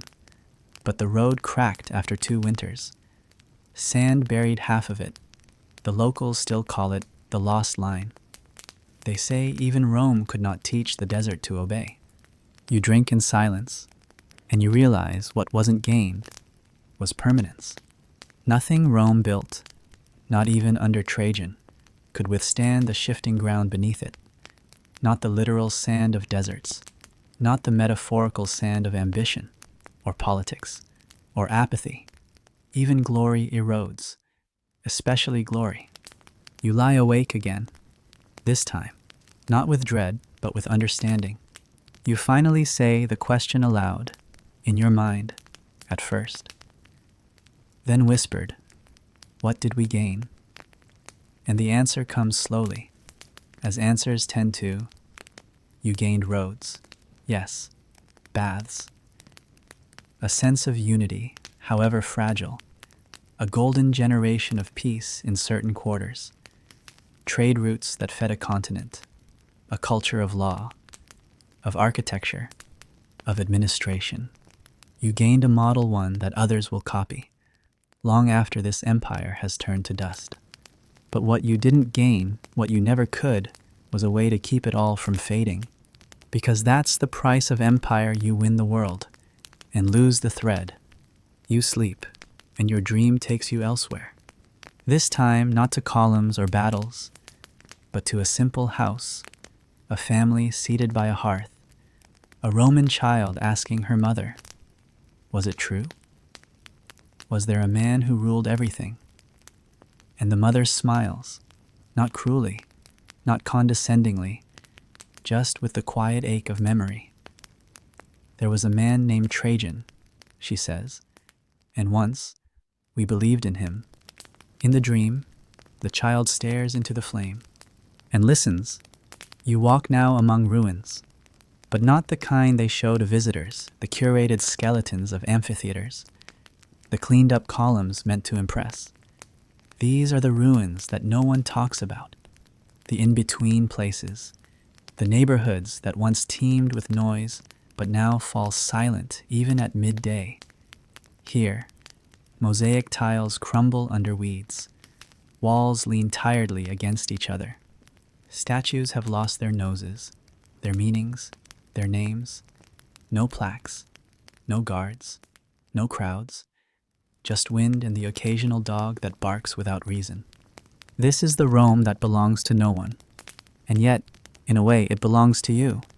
You come here because something in you needs to feel the end of things, not the collapse, not yet. That will come later, in other centuries, under other names. No. What you feel here is the soft erosion, the invisible kind. What happens when people stop tending to greatness? When roads fall out of repair, not because of war, but because someone didn't show up that morning. When statues lose their identity because the paper record got wet in a flood and no one bothered to rewrite it. This is the decay of memory, not of stone. And in that decay, there is a truth more honest than any inscription. Trajan still stands in the official stories, still rises on his column, still glimmers in coin and chronicle. But here, you see the other version of Rome, the one where his vision is less preserved than it is worn thin, where his aqueducts leak, his cities shrink, and the grand projects he began now lie half swallowed by grass. You do not think less of him because of this. If anything, you think more. He, too, must have known that no wall lasts forever, and yet he built anyway. That's the true weight of greatness, not how long it stands, but that it stood at all. You sit on a broken arch, moss cold beneath you, and watch the shadows move. You try to imagine what this place looked like in its fullness. There would have been a vendor calling out fruit prices in sharp Latin, a girl chasing pigeons through the square, a magistrate reviewing petitions, frowning in soft concentration. Somewhere, water trickling from a lion's mouth. Somewhere else, a soldier spitting out a joke in bad Greek. Now, only echoes remain, and they're not even loud. But that, too, is empire. It speaks even in whispers.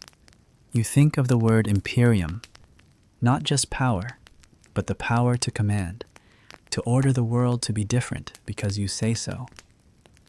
Under Trajan, that power was at its height, disciplined, articulate, immense.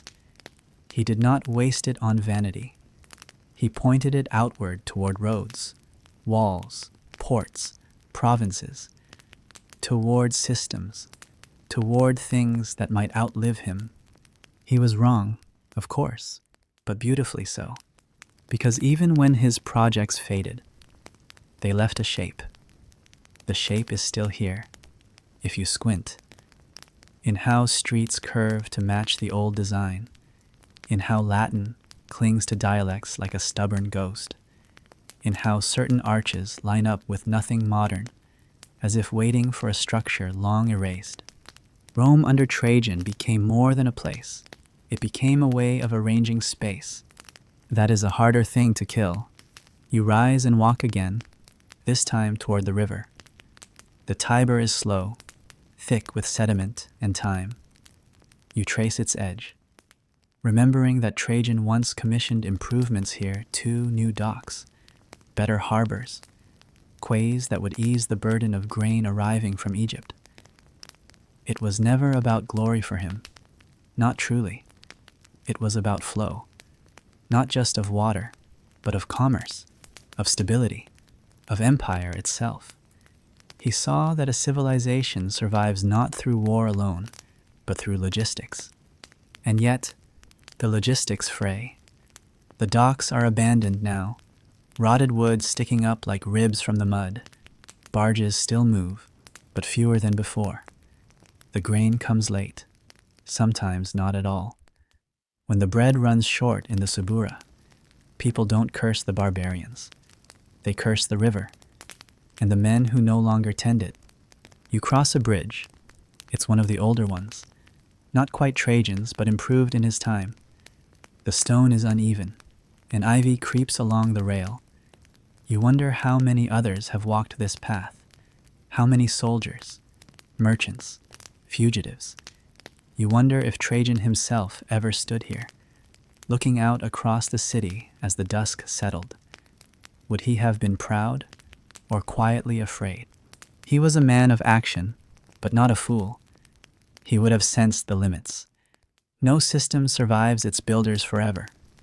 The best you can do is leave behind a shape and hope someone cares enough to keep walking inside it. As night falls, you make your way to the edge of the Aventine Hill. From here, the city stretches outward like a quilt of light and shadow.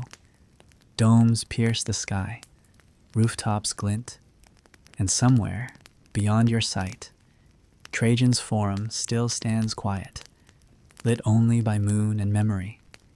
You imagine walking its colonnades, each echo a step towards something lost. You do not feel sad. You feel awake. Because this is what history really is, not a list of facts, but a conversation with absence. You hear his voice, not in words, but in intention. You feel it in the lines of streets, in the broken symmetry of a wall half rebuilt, in the way people still gather in a square that once bore his statue. The empire has ended, but the choices remain. You sleep on the hill that night, wrapped in a worn cloak, the stars above too quiet to interrupt. And in your dream, you see Trajan not as a god, not as a statue, but as a tired man writing a letter by lamplight. He is not planning a war. He is not addressing the Senate. He is writing to a friend about roads that need mending, about a drought in Africa, about a shipment of marble that never arrived. It is the most human thing you've ever seen.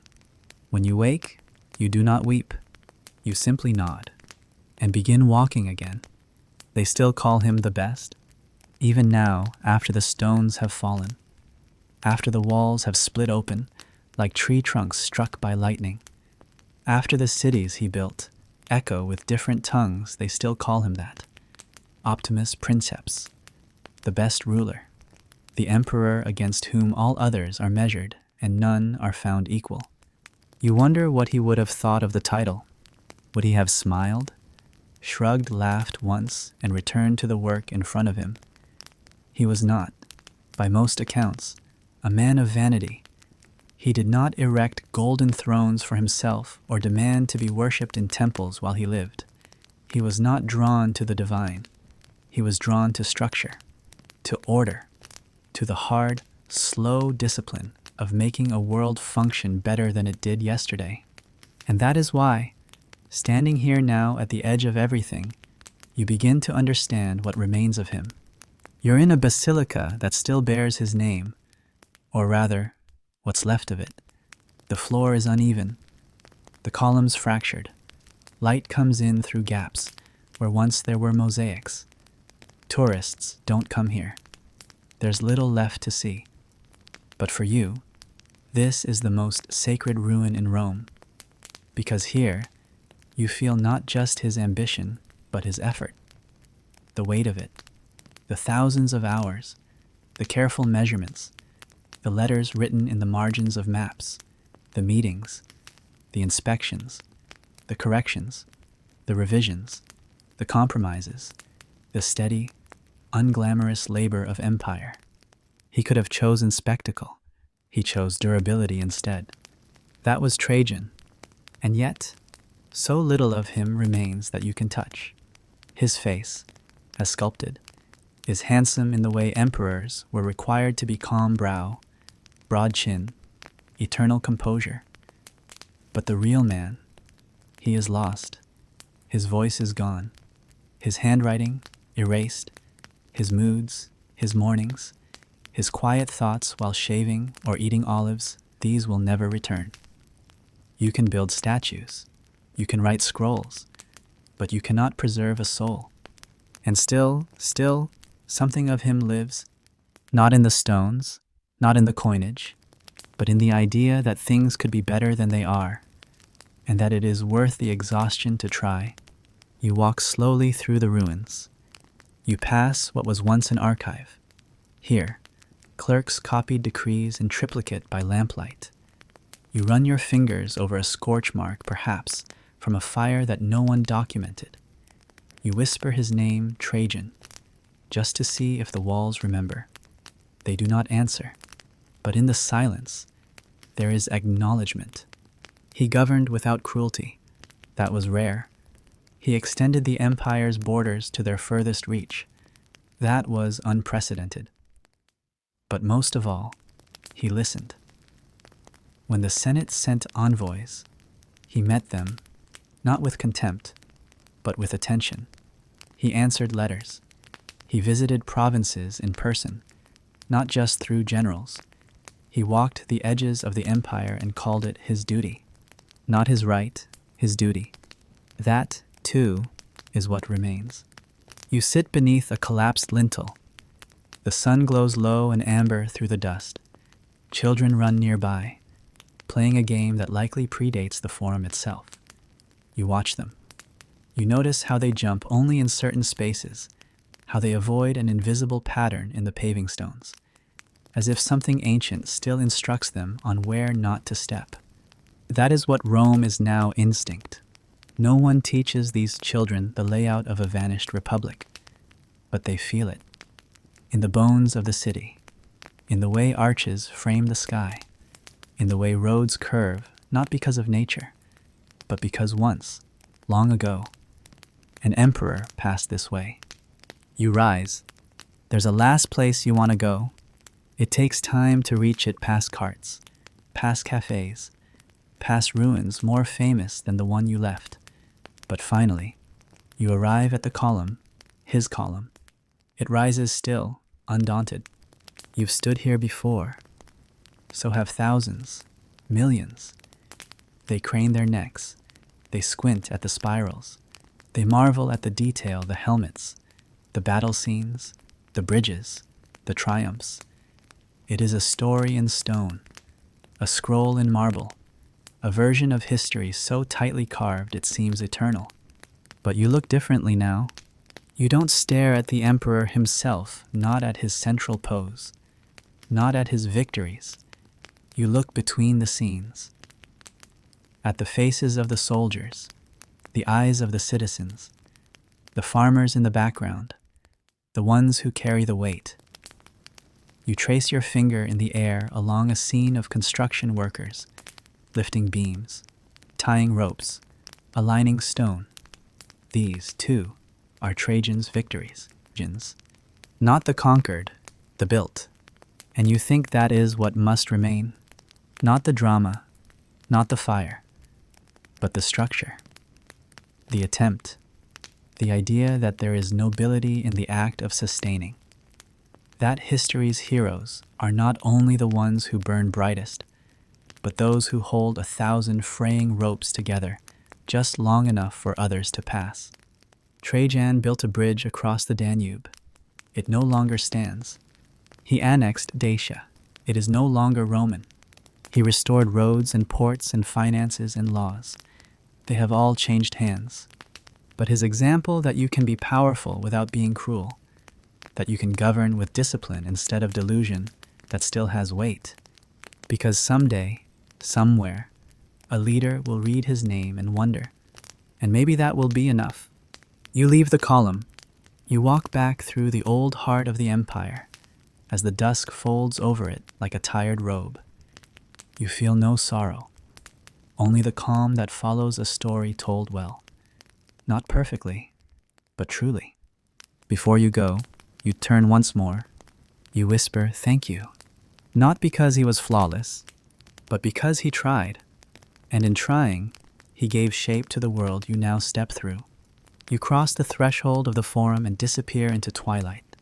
And if you're still awake, let the floorboards hold the rest. You've walked far enough tonight. And if the echoes still murmur, just let them fade. This was the silent history. Sleep well. We'll be here tomorrow.